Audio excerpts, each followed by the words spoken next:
আজকে পড়াবো তাপ অধ্যায় হিট। তাপ অধ্যায় তোমরা ক্লাস 7 এ পড়েছো, 8 এ পড়েছো এবং 9 এ পড়ছো, ভবিষ্যতে 10 এও পড়বে। তাপ অধ্যায় সব থেকে বেশি কেন এত পড়ানো হচ্ছে? বিকজ আমরা যে শক্তি ব্যবহার করি তার থেকে সব থেকে বেশি শক্তি আমরা ব্যবহার করি তাপ শক্তি। তাপ শক্তি ছাড়া তুমি 2 মিনিট বাঁচতে পারবে না, বিকজ তোমার শরীরের মধ্যে তাপ যদি না থাকে ঠান্ডায় মরে যাবে। তাপ যদি না থাকে তুমি রান্না করতে পারবে না, খেতে পারবে না, তাই না? তো তাপের বিস্তর ব্যবহার আছে এবং তাপ শক্তি সম্বন্ধে ক্লাস 7 এ আমরা ডিটেল পড়াশোনা করে নিয়েছি, 8 এও কিছুটা পড়েছি এবং 9 এও আমরা তাপ নিয়ে পড়ব। তো আমরা যদি জাস্ট পুরোনো জিনিসগুলোকে একটু মনে করার চেষ্টা করি। তাপ, তাপ কাকে বলে? অহনা, তাপ কাকে বলে? তাপ কাকে বলে বলো? বলো, হাত তুললে তো, হাত তুলনি, আচ্ছা বলো। তাপমাত্রা নয়, তাপ, ইয়েস, তাপ হলো এমন এক শক্তি যা গ্রহণ করলে বস্তু কি হয়? উত্তপ্ত হয়, গরম হয়, আর যা বর্জন করলে বস্তু ঠান্ডা হয়ে যায়। তোমাকে যদি আমি তাপ দিই তোমার শরীর গরম হবে, তাই না? আর তোমার কাছ থেকে যদি তাপ নিয়ে নিই তোমার দেহ ঠান্ডা হবে। সেই জন্য শীতকালে আমাদেরকে ঠান্ডা লাগে, গরমকালে গরম লাগে, সেই জন্য আমাকে এসি চালাতে হচ্ছে, বিল বাড়াতে হচ্ছে। তো আমরা কোনো বস্তুকে তাপ দিলে সেই বস্তুটা গরম হবে, এইটা হচ্ছে তাপের অ্যাকচুয়াল ঘটনা, যে কোনো বস্তুকে তাপ দিলে সেটা গরম হয় আর তাপ নিয়ে নিলে ঠান্ডা হয়ে যায়। এখন আমরা যদি তাপের একক দেখি তাহলে সিজিএস পদ্ধতিতে তাপের যে এককটা ইউজ করি সেটা হচ্ছে ক্যালোরি, সেটাকে আমরা CAL ক্যাল দিয়ে লিখি। তাহলে তাপের সিজিএস এককটা হচ্ছে কি আমার? না তো ক্যালোরি, ঠিক আছে? তাপের সিজিএস একক হচ্ছে ক্যালোরি। 1 ক্যালোরি কাকে বলে স্যার? না তো ক্লাস 8 এর সংজ্ঞা ছিল 1 গ্রাম বিশুদ্ধ জলের উষ্ণতা 1 ডিগ্রি সেন্টিগ্রেড বৃদ্ধি করতে যে পরিমাণ তাপ প্রয়োজন তাকে বলা হয় 1 ক্যালোরি। নিশ্চয় পড়েছো।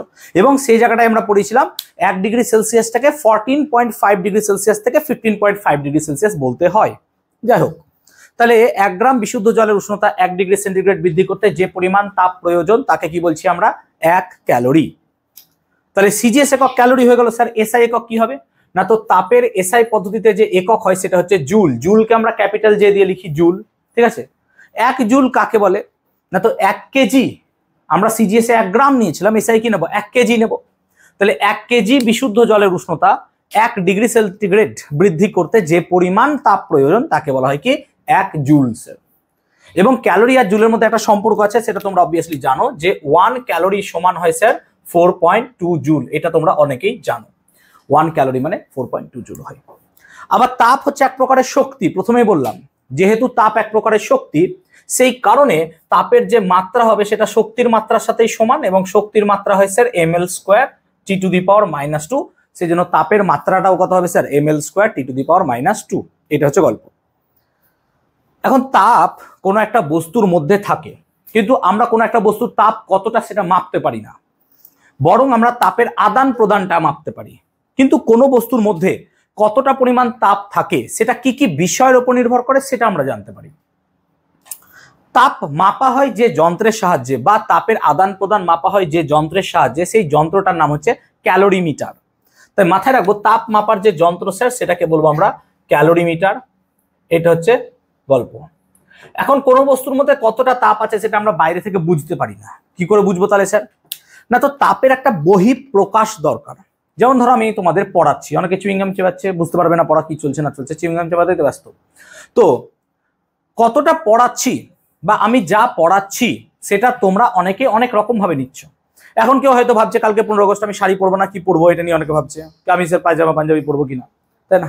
15 আগস্ট কি হয়েছিল অনেকে ভাবছে, 15 আগস্ট কি ছিল জীবনে, মানে বুঝতে পারছি না 15 আগস্টটা কি। ঠিক আছে, আমরা আমাদের কি হয়েছিল, তাই না?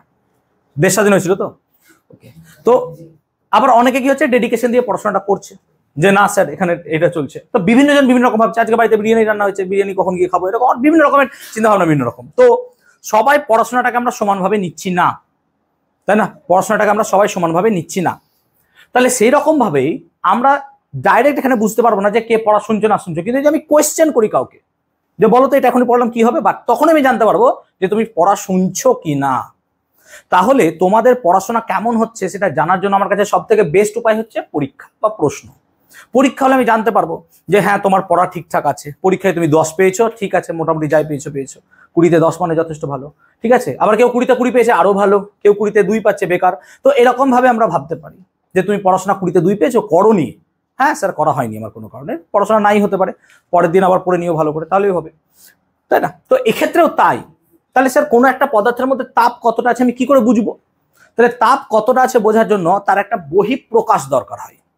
আমরা যেমন কোনো কতটা কেউ পড়াশোনা করেছি সেটা বুঝতে পারি তার রেজাল্ট দিয়ে, যে না সে ছেলেটা এতটা পড়েছে, মানে সে এই টার্মে পড়েছে। যেমন ধরো ফার্স্ট টার্মে আমি যা পরীক্ষা নিয়েছিলাম আর সেকেন্ড টার্মে পরীক্ষা নিলাম, দুটোর মধ্যে দেখবে ফার্স্ট টার্মে যারা যারা র্যাঙ্ক পায়নি অনেকে সেকেন্ড টার্মে র্যাঙ্ক পেয়েছো। আবার এরকম আছে অনেকে হয়তো ফার্স্ট টার্মে ভালো র্যাঙ্ক পেয়েছিল, সেকেন্ড টার্মে র্যাঙ্কটা একটু খারাপ হয়ে গেছে, হতেই পারে এরকম। তাহলে আমরা ফার্স্ট টার্মে যেমন পড়াশোনা করেছিলাম, তাহলে সেকেন্ড টার্মে সেরকম পড়াশোনা করিনি বলেই নিশ্চয়ই আমরা র্যাঙ্ক আগে পরে হয়েছে, বা অনেকের কোশ্চেন কমন আসা ইত্যাদি বিভিন্ন ফ্যাক্টরের উপর ডিপেন্ড করে। তাহলে এরকমই তাপেরও একটা বহিঃপ্রকাশ দরকার। তাহলে এই তাপ কোনো পদার্থের মধ্যে কতটা পরিমাণ আছে সেটা জানার জন্য আমরা ব্যবহার করি উষ্ণতা নামক একটা রাশিকে। তাহলে কোনো পদার্থের উষ্ণতা হচ্ছে তাপের বহিঃপ্রকাশ। কোনো পদার্থের উষ্ণতা বেশি মানে বাবা সেখানে তাপ বেশি আছে, হ্যাঁ না বলো, অবভিয়াসলি তাই আমাদের ধারণা, তাই না? উষ্ণতা বেশি আছে মানে তাপ বেশি আছে, উষ্ণতা কম মানে তাপ কম আছে। তাহলে তাপের বহিঃপ্রকাশকে আমরা বলছি উষ্ণতা, ঠিক আছে। এবং উষ্ণতাকে যে এককে বা যে যন্ত্রের সাহায্যে মাপবে সেটা তোমরা প্রত্যেকেই জানো, থার্মোমিটার। এখন থার্মোমিটারের গঠন স্ট্রাকচার কেমন হয় এটা তোমরা ক্লাস 7-এ পড়েছো। মনে করো দেখো ডাক্তারি thermometer, Celsius thermometer, Fahrenheit thermometer, এবং সেখানে একটা ফেমাস ইকুয়েশন পড়েছিলে C/5 = F-32/9। তাহলে এগুলো সব 7-এ ছিল, মনে করে দেখো, মনে পড়বে যে হ্যাঁ এগুলো 7-এ পড়েছি, ঠিক তো? তাহলে এইগুলো আমি অল্প বিস্তর আমার নোটসে দিয়ে রেখেছি যাতে তোমাদের মনে করানোর জন্য যে হ্যাঁ 7 এগুলো পড়েছো, কিন্তু এগুলো সিলেবাসে নেই। তাও 2-3-4 লাইন আমি দিয়ে রেখেছি, হাফ মতো পাতা, তো একটু পড়ে নিতে পারো তোমরা, সেগুলো 7-এ ছিল। আমরা এখানে কোনো বস্তুর মধ্যে কতটা পরিমাণ তাপ অন্তর্নিহিত বা কতটা পরিমাণ তাপ থাকে সেটা মাপার চেষ্টা করছি। তাহলে কোনো পদার্থের মধ্যে যে তাপ থাকে সেই তাপটা কি কি বিষয়ের উপর নির্ভর করে সেটা আমরা জানতে চাইছি। তাহলে তাপের নির্ভরশীলতা এটা আমরা পড়বো, যে তাপ কি কি বিষয়ের উপর নির্ভর করে। সিম্পল প্রশ্ন, তাপ কি কি বিষয়ের উপর নির্ভর করে, এটা আমরা জানতে চাইছি। কি কি বিষয়ের উপর নির্ভর করে, এটা হচ্ছে কোশ্চেন, যে তাপ কি কি বিষয়ের উপর নির্ভর করে। বিভিন্ন রকমের এক্সপেরিমেন্ট বা পরীক্ষা করেছি আমরা এর উপর, যে তাপ কি কি বিষয়ের উপর নির্ভর করতে পারে। তো প্রথমত দেখা গেছে যে তাপ পদার্থের ভরের সমানুপাতিক। ভরের সমানুপাতিক মানে কোনো পদার্থের ভর বেশি হলে তার মধ্যে থাকা তাপের পরিমাণও কি হবে, বেশি হবে। তাহলে কোনো পদার্থের যদি ভর বেশি হয় তাহলে তার তাপের পরিমাণও কি হবে, বেশি হবে। অর্থাৎ আমরা বলতে পারি যে কোনো পদার্থের তাপ তার ভরের সঙ্গে সমানুপাতিক, H সমানুপাতিক কি হবে, M। তাহলে কোনো পদার্থের ভর যত বাড়বে তত তাপ বাড়বে। সিম্পল কথা, যত ভর বাড়বে তাপ তত কি হবে, বাড়বে। 2 নম্বর কি হতে পারে, উষ্ণতার উপর নির্ভর করতে পারে। তাহলে উষ্ণতার সঙ্গে সমানুপাতিক, এক্ষুনি আমি কথাটা বললাম উষ্ণতার সমানুপাতিক, এক্ষুনি কথাটা আমি বললাম, কি বললাম কথাটা, যে কোনো পদার্থের মধ্যে যত বেশি উষ্ণতা হবে তার তাপ তত বেশি হবে। তার মানে উষ্ণতা বাড়লে তাপের পরিমাণও কি হবে, বাড়বে। তাই সম্পর্কটা কেমন সম্পর্ক হবে, সমানুপাতিক সম্পর্ক হবে। এখানে H হচ্ছে তাপ, তাপকে আমরা H দিয়ে কেন লিখছি, H মানে হচ্ছে হিট, হিট জন্য আমরা H দিয়ে লিখছি। অনেক বইয়ে তাপকে কিউ দিয়েও লেখে, অসুবিধা নাই, যে কোনো একটা জিনিস দিয়ে তুমি লিখতে পারো। তো আমরা H দিয়ে লিখছি, অনেক বই কিউ দিয়ে লিখতে পারে, কোনো চিন্তা নাই, একই ব্যাপার, ঠিক আছে। এখানে টি হচ্ছে উষ্ণতা আর এমটা কি হচ্ছে ভর। এছাড়াও দেখা গেছে কোনো পদার্থের তাপ সেই পদার্থের বা বস্তুর উপাদানের ওপর নির্ভর করে। উপাদান মিনে কোন পদার্থ দিয়ে তৈরি, উপাদানের ওপর নির্ভর করে, ঠিক আছে। এই 3টি বিষয়ের উপর সে নির্ভর করে কোনো পদার্থের মধ্যে থাকা তাপ। তাহলে কোনো পদার্থের মধ্যে থাকা তাপ 3টি বিষয়ের উপর নির্ভর করছে। একটা হচ্ছে সেই পদার্থটির ভর, 2 নম্বর সেই পদার্থটির উষ্ণতা, কতটা উষ্ণতায় সে আছে, এবং 3 নম্বর পদার্থের উপাদানের উপর। অর্থাৎ উপাদান যদি চেঞ্জ হয় তার মধ্যে থাকা তাপের পরিমাণও কি হয়ে যাবে, আমার চেঞ্জ হবে। এখন আমরা যে থার্মোমিটারটা ব্যবহার করছিলাম, থার্মোমিটার অনেক রকমের হয়, Celsius thermometer, Fahrenheit thermometer, Kelvin thermometer, এরকম অনেক থার্মোমিটার হয়। উষ্ণতার যে একক হয় তোমরা পড়েছো, সিজিএস পদ্ধতিতে উষ্ণতার এককে কি লেখা হয় বাবা, ডিগ্রি সেলসিয়াস। আর এসআই পদ্ধতিতে জানো তো কি হয়, কি বলো তো, ফার্স্ট চ্যাপ্টারে পড়েছো, কেলভিন, মনে পড়ছে তো। তাহলে উষ্ণতার এসআই পদ্ধতিতে এককটা কি হচ্ছে, কেলভিন। আমার নোটসে দেখবে তাপ ও উষ্ণতার হয়তো পার্থক্য দেওয়াও আছে, অসুবিধা নাই, তোমরা একবার দেখে নিতে পারো সেটা, ঠিক আছে, যদিও সেটা আমাদের আসে না সচরাচর। তাহলে আমরা কি কি বিষয়ের উপর তাপ নির্ভর করবে সেটা নিয়ে আলোচনা করছিলাম এবং আমরা তিনটি বিষয় দেখলাম স্যার। ভরের সমানুপাতিক, অর্থাৎ ভর বাড়লে কোনো পদার্থের মধ্যে তাপ বাড়বে। যেমন ধরো একটা পাতলা ব্যক্তি আর একটা মোটা ব্যক্তি, মোটা ব্যক্তি সবসময় বেশি গরম লাগে নাকি, কেন? তার মধ্যে থাকা তাপের পরিমাণটা কি হয়ে যায়, বেশি হয়ে যায়। সো অবভিয়াসলি ভরের পরিমাণ সেক্ষেত্রে বেশি, ঠিক আছে। আবার কি হচ্ছে, উষ্ণতার সমানুপাতিক, যার গায়ে জ্বর আছে দেখবে তার দেহে গরম লাগবে, তার দেহে তাপ থাকবে। তাহলে যার জ্বর হয় দেখবে অনেক সময় উষ্ণতাটা কি হয়ে যায়, বেড়ে যায়। সেক্ষেত্রে কি হয়, তাপের পরিমাণ বেড়ে যাবে। তো উষ্ণতা বাড়লে তাপ অবভিয়াসলি বাড়বে। এখন এই দুটো জিনিসকে যদি আমি যুক্ত করি, সংযুক্ত, তাকে বলা হয় যৌগিক ভেদ। তখন এই দুটো জিনিসকে আমরা এইভাবে লিখতে পারি স্যার, এইচ সমানুপাতিক এমটি। নিশ্চয় আমি শিখিয়েছি এর আগেও যে বাঁ দিকে যদি সেম থাকে ডান দিকটাকে গুণ করে দিতে হয়। তাহলে এইচ এইচ থাকলে পরে সমানুপাতিক এমটি হয়ে যাবে। এটা মাথায় রাখবে, যারা এখনো জানো না শুনে শিখে নাও যে বাঁ দিকটা যদি সেম হয় ডান দিকটাকে আমরা গুণ করে দিতে পারবো। এইচ সমানুপাতিক এমটি। বরযাত্রী এসছো বাবা, লিখছো না কিছু? কোনে দেখবে নাকি? এইচ সমানুপাতিক এমটি, ঠিক আছে। তাহলে এম হচ্ছে ভর আর টি হচ্ছে কি, উষ্ণতা। তাহলে এইচ সমানুপাতিক এমটি। ক্লিয়ার হয়েছে? এবার সমানুপাতিক চিহ্ন তুলে দিলে তোমরা জানো একটা কি আসে, ধ্রুবক নাকি। সমানুপাতিক চিহ্ন তুলে দিলে একটা কি আসে, ধ্রুবক। তাহলে এইচ সমান এম এস টি। এই যে এসটাকে দেখছো না, এই এসটা হচ্ছে সমানুপাতিক ধ্রুবক। তাই আমরা এখানে লিখবো স্যার এস হচ্ছে কি না, তো এস হচ্ছে সমানুপাতিক ধ্রুবক। অবভিয়াসলি এটা সমানুপাতিক ধ্রুবক, কিন্তু এর একটা বিশেষ নাম আছে, জানো তোমরা, এইটা পড়েছো। কি বলতো? এটাকে বলা হয় আপেক্ষিক তাপ। ক্লাস 8-এ পড়েছো, এটাকে বলা হয় তোমাদের আপেক্ষিক তাপ। এবং মাথায় রাখবে এইটি পদার্থের উপাদানের উপর নির্ভর করে। তার মানে আপেক্ষিক তাপ কিসের উপর নির্ভর করছে? আপেক্ষিক তাপ পদার্থের উপাদানের উপর নির্ভর করছে। কোন পদার্থের আপেক্ষিক তাপ বিভিন্ন জায়গায় আলাদা। যেমন ধরো লোহার আপেক্ষিক তাপ, তামার আপেক্ষিক তাপ অবভিয়াসলি আলাদা হবে। তামার আপেক্ষিক তাপ, সীসার আপেক্ষিক তাপ আলাদা হবে। সীসার আপেক্ষিক তাপ, জলের আপেক্ষিক তাপ আলাদা হবে। অর্থাৎ বিভিন্ন পদার্থের এই আপেক্ষিক তাপ বিভিন্ন রকম হবে। তাহলে এইচ সমান এম এস টি, এই যে ফর্মুলাটাতে দেখলে, এই ফর্মুলার মধ্যে এইচ হচ্ছে তোমার তাপ, এম হচ্ছে পদার্থের ভর, এস হচ্ছে আপেক্ষিক তাপ, আর টি হচ্ছে কি, উষ্ণতা।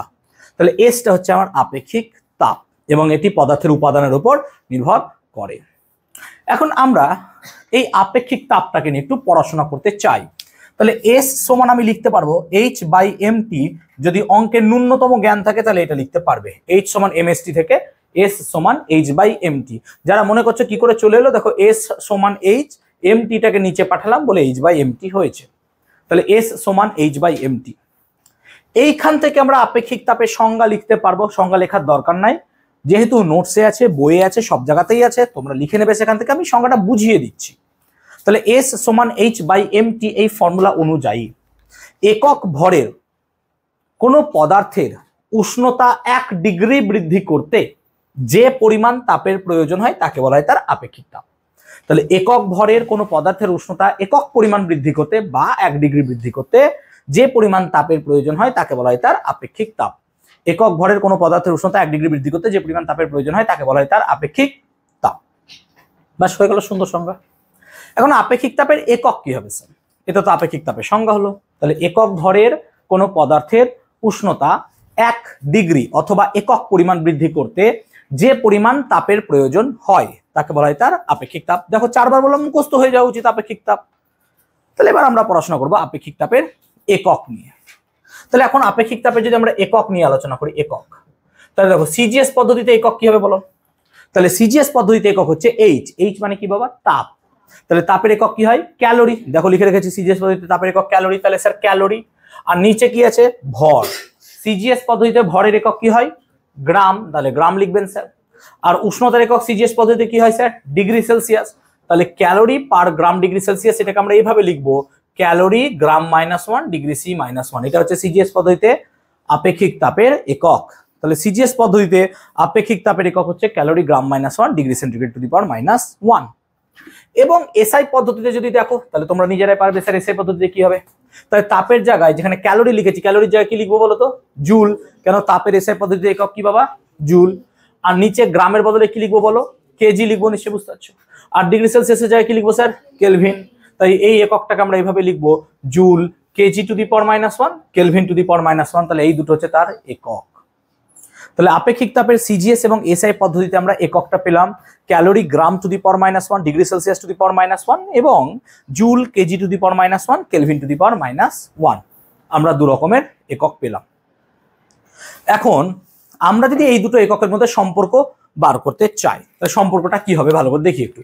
তাই দেখো, জুল বাই কেজি কেলভিন, এটা মানে বুঝো। আচ্ছা এক কাজ করি, জুলকে আমরা যদি ক্যালোরিতে রূপান্তরিত করতে চাই, জুলকে কিসে রূপান্তরিত করতে চাই? ক্যালোরিতে। তাহলে 1 জুল মানে কত ক্যালোরি? 1 ক্যালোরি মানে 4.2 জুল। 1 জুল মানে তো 4.2 ক্যালোরি নয়। তাহলে 1 জুল মানে 1/4.2 ক্যালোরি, হ্যাঁ না বলো? তাহলে 1 জুল মানে কত লিখবো এখানে? 1/4.2 ক্যালোরি, হ্যাঁ না বলো? আচ্ছা কেজি কে যদি গ্রামে নিয়ে যায় কত হবে বাবা? কেজি কে গ্রামে নিয়ে গেলে স্যার 1000 গ্রাম হবে। আর কেলভিন মানেই হচ্ছে ডিগ্রি সেলসিয়াস, একই। তাহলে এটাকে যদি ক্যালকুলেট করা হয় তাহলে 1 বাই কত দাঁড়ায় বলো তো? 4200 ক্যালোরি। আর উপরে নিয়ে গেলে কত হবে? গ্রাম -1, ডিগ্রি সি -1, নিশ্চয়ই বুঝতে পারছো। আর এটাকে উপরে নিয়ে গেলে কত হবে? জুল কেজি -1 কে -1। সো এই রিলেশনটা একটু মাথায় রাখবো আমরা, যে আপেক্ষিক তাপের সিজিএস এবং এসআই এককের মধ্যে সম্পর্ক, আপেক্ষিক তাপের সিজিএস এবং এসআই এককের মধ্যে সম্পর্ক, এটা হচ্ছে সেই সম্পর্কটা যেটা আমরা আপেক্ষিক তাপের সিজিএস আর এসআই এককের মধ্যে বলতে চাইছিলাম। তাহলে আপেক্ষিক তাপের সিজিএস আর এসআই এককের মধ্যে সম্পর্কটা হচ্ছে joule KG to the power -1, kelvin to the power -1। এটা সমান কত হবে? 1/4200 calorie gram -1, degree Celsius to the power -1। একটা উদাহরণ দিচ্ছি, জলের আপেক্ষিক তাপ কত হয়? না তো জলের আপেক্ষিক তাপ হয় সিজিএস পদ্ধতিতে 1। তাহলে আমি এখানে একটা কথা লিখে ফেলি যে সিজিএস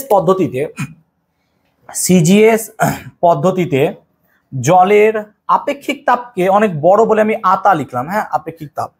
তাহলে সিজিএস পদ্ধতিতে জলের আপেক্ষিক তাপ কত হয়? 1। কিন্তু 1 লিখলে হবে না, এককটাও তো লিখতে হবে। তাহলে এককটাও লেখো ক্যালোরি গ্রাম -1, ডিগ্রি সি -1। তাহলে এটা যদি 1 হয় তাহলে সিজিএস এ যদি 1 হয়, এসআই কত হবে বলো দেখি? এসআই কত হবে স্যার? তাহলে এসআই 4200 গুণ করে দিতে হবে আমাকে। সেই জন্য মাথায় রাখবি যে সিজিএস যা হবে এসআই তার থেকে 4200 গুণ হয়ে যায়। তাহলে সিজিএস পদ্ধতিতে যদি হয় এক্স, তাহলে 4200 গুণ করে দিলেই হয়ে যাবে এসআই এ। তাহলে কোন একটি পদার্থের আপেক্ষিক তাপ সিজিএস পদ্ধতিতে যদি এক্স হয়, এসআই পদ্ধতিতে কত হবে স্যার? 4200 এক্স। বুঝতে পারলাম? তাহলে এইটা হচ্ছে সব থেকে সহজতর যেটা সাহায্যে আমরা কোনো পদার্থের আপেক্ষিক তাপটাকে বার করতে পারবো। ক্লিয়ার? এখন একটা ফেমাস কোশ্চেন আমাদের পরীক্ষা অনেক সময় আসে, সিসার আপেক্ষিক তাপ 0.09 সিজিএস ইউনিট বলতে কি বোঝো? কোশ্চেনটা এরকম যে সিসার আপেক্ষিক তাপ, ভালো করে শুনবে, সিসার আপেক্ষিক তাপ, আতা লিখলাম, সিসার আপেক্ষিক তাপ 0.03 লেখো, 0.03 সিজিএস ইউনিট বলতে কি বোঝো? তোমাকে আর এককটা দিল না, বলতে কি বোঝো? এখন কোশ্চেন হচ্ছে সিজিএস ইউনিট মানে কি? আরে ভাই আপেক্ষিক তাপের সিজিএস একক। তাহলে স্যার আপেক্ষিক তাপের সিজিএস একক কি? এই তো আপেক্ষিক তাপের সিজিএস একক, হ্যাঁ না বলো? তার মানে তুমি এখানে ভাবতে পারো 0.03 ক্যালোরি গ্রাম -1, ডিগ্রি সি -1, হ্যাঁ না বলো? কারণ সিজিএস ইউনিট বলতে তো এটাই, হ্যাঁ না বলো? এটাই তো সিজিএস ইউনিট। তাহলে এখন স্যার এটা বলতে কি বোঝায়? তাহলে সংজ্ঞায় ফেরো। সংজ্ঞা কি বলছিল? না তো একক ভরের কোনো পদার্থের উষ্ণতা একক পরিমাণ বাড়াতে যে পরিমাণ তাপ লাগে তাকে বলা হয় তার আপেক্ষিক তাপ। তাহলে আমরা যদি সিসার আপেক্ষিক তাপ 0.03 বলি, তার মানে 1 গ্রাম ভরের কোন একটি সিসার উষ্ণতা যদি 1 ডিগ্রি সেলসিয়াস বাড়াতে চাই, তাহলে আমার যে পরিমাণ তাপ লাগবে তার মান হবে 0.03 ক্যালোরি, হ্যাঁ না বলো? তাহলে 1 গ্রাম সিসার ভরের উষ্ণতাকে যদি আমরা 1 ডিগ্রি সেলসিয়াস বাড়াতে চাই, তাহলে আমার যে পরিমাণ তাপের প্রয়োজন হবে সেই তাপকে আমরা বলবো 0.03 ক্যালোরি। তাহলে একক ভরের বা 1 গ্রাম সিসার ভরের কোন একটি পদার্থের উষ্ণতা যদি আমরা 1 ডিগ্রি সেলসিয়াস বাড়াই, তাহলে পরে যে পরিমাণ তাপ প্রয়োজন তাকে বলবো 0.03 ক্যালোরি। এইটা হচ্ছে এই সংজ্ঞাটার মানে। আই হোপ ক্লিয়ার করাতে পারলাম, তোমরা বুঝতে পেরেছো। তাহলে এই হলো আপেক্ষিক তাপ সম্বন্ধে একক, কিন্তু আপেক্ষিক তাপের আমাদেরকে মাত্রাটাও বার করতে হবে। তাহলে এখন আমরা আপেক্ষিক তাপের ডাইমেনশন বা মাত্রাটা বার করব। তাহলে আপেক্ষিক তাপের মাত্রা দেখি। এখন দেখো আপেক্ষিক তাপের মাত্রা কি করে বার করবো? আমরা এই ফর্মুলা দিয়ে বার করবো, H/mt। তোমরা যদি পরিমাপ চ্যাপ্টারটা পড়ো তাহলে মনে করে দেখবে পরিমাপ চ্যাপ্টারে মাত্রাগুলো আমরা বার করতাম ফর্মুলা দিয়ে, মনে পড়ছে তো? যেমন বল মানে কি? ভর গুণিত ত্বরণ, ভরের মাত্রা বসাতাম, ত্বরণের মাত্রা বসাতাম, দিয়ে আমরা বার করে নিতাম।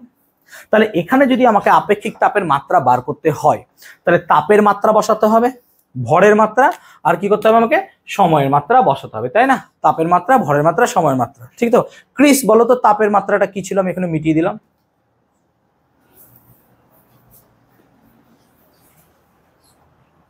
আগেও পড়েছো, 9-এ ছিল ফার্স্ট চ্যাপ্টারে, তাহলে পড়া শুনছো না, তাই না? খায়ালো মে খোয়া হুয়া হো, তাই না? মিনিটা পারবে তো, বলো। ml square T to the power -2। তাহলে আমরা এখানে অবভিয়াসলি স্যার মাত্রা যদি বার করতে হয় তাহলে তাপের মাত্রাটা বসাবো কত, ml square T to the power -2। তাহলে ml square T to the power -2। আর নিচে কত আছে স্যার, নিচে আছে ভর। ভর মানে কি বলতো, m। নিচে আছে ভর মানে কত, m। আর টি মানে কি, উষ্ণতা। সাহানা, উষ্ণতার মাত্রা কি হয়? শ্রমণা পারবে, বলো পোদ্দার। mlt a1, mlt কে টু দি পাওয়ার কে পারবে, বলো সম্প্রীতি, বলো। উষ্ণতার মাত্রা জানো না, পড় না, কে পারবে?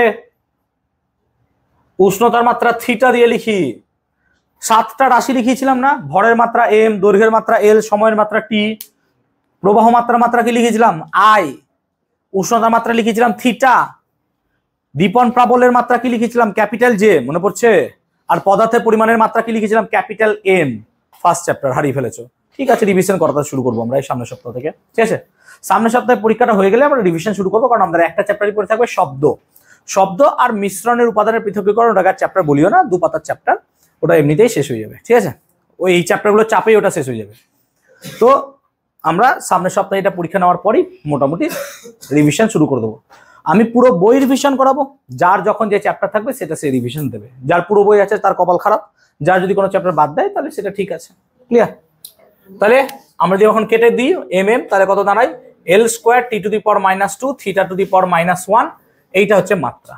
তাহলে আমরা অবভিয়াসলি দেখলাম যে তাপ অধ্যায়ের মাত্রাটা, সরি, আপেক্ষিক তাপের মাত্রাটা হচ্ছে l square T to the power -2 theta to the power -1। Okay, clear? Okay, November মাসে তোমাদের 2টো পরীক্ষা নেওয়া হবে, হ্যাঁ, মাথায় রাখবে কিন্তু। 2টো মক টেস্ট হবে, একটা নভেম্বরের ফার্স্ট উইকে হবে, একটা নভেম্বরের লাস্ট উইকে হবে, এবং তোমরা ডিসেম্বরে পরীক্ষা দিতে শুরু করবে, ক্লিয়ার? মনে থাকবে কথাটা? তাহলে নভেম্বরে 2টো পরীক্ষা হবে, 2টোই মক টেস্ট, ফাইনাল হবে। তার আগে আমি যা রিভিশন করানোর, যেখান থেকে যা করানোর সবকিছু করিয়ে রেডি করবো, ক্লিয়ার? তো তোমরা রেডি রাখবে, নভেম্বর মাসে ফার্স্ট উইকে একটা 90 মার্কসের পরীক্ষা দেবে, এবং তোমরা নভেম্বর মাসের লাস্ট উইকে একটা 90 মার্কসের পরীক্ষা দেবে। 2টো 90 মার্কসের পরীক্ষা আমি নেবো, চিন্তা করো না, ক্লিয়ার? হ্যাঁ হ্যাঁ, অত হওয়ার টাকা নেবো না, পরীক্ষা এমনি নেবো, টাকা নেবো না, চিন্তা নাই। ওকে, এদিকে এসো। তাহলে আপেক্ষিক তাপ সাথে বুঝতে পারলাম, জিনিসটা ক্লিয়ার হলো, বলবো? তাহলে আপেক্ষিক তাপের গুরুত্ব কি স্যার, জীবনে কেন শিখছি, এটা কি দরকার? তাহলে আপেক্ষিক তাপের দৈনন্দিন জীবনে কি গুরুত্ব বা ব্যবহার আছে সেটা একটু আমরা জানতে চাইছি। তাহলে এখন আপেক্ষিক তাপের দৈনন্দিন জীবনে গুরুত্বটা কি স্যার? এখন আমরা যদি জল আর দুধকে দেখি, যে জল আর দুধকে দুটো গ্যাসে একই পরিমাণ তাপ দিয়ে তাদেরকে গরম করতে শুরু করলাম, দেখা যাবে দুধ খুব তাড়াতাড়ি ফুটতে শুরু করে দিয়েছে, কিন্তু জল তখনও ফুটতে শুরু করেনি। কেন এরকম হলো? যে পদার্থের আপেক্ষিক তাপ যত বেশি হবে সে গরম হতে তত বেশি সময় নেবে, অর্থাৎ যার আপেক্ষিক তাপ বেশি সে গরম হতে সেম উষ্ণতায় বেশি সময় নেবে, আবার উষ্ণতা হারাতেও বেশি সময় নেবে।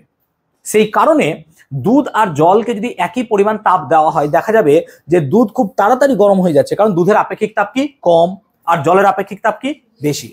জলের আপেক্ষিক তাপ অনেক বেশি, মোটামুটি প্রকৃতিতে পাওয়া ওয়ান অফ দ্য হাইয়েস্ট, যার স্পেসিফিক হিট বেশি, এটা আমার একটা পদার্থ জল।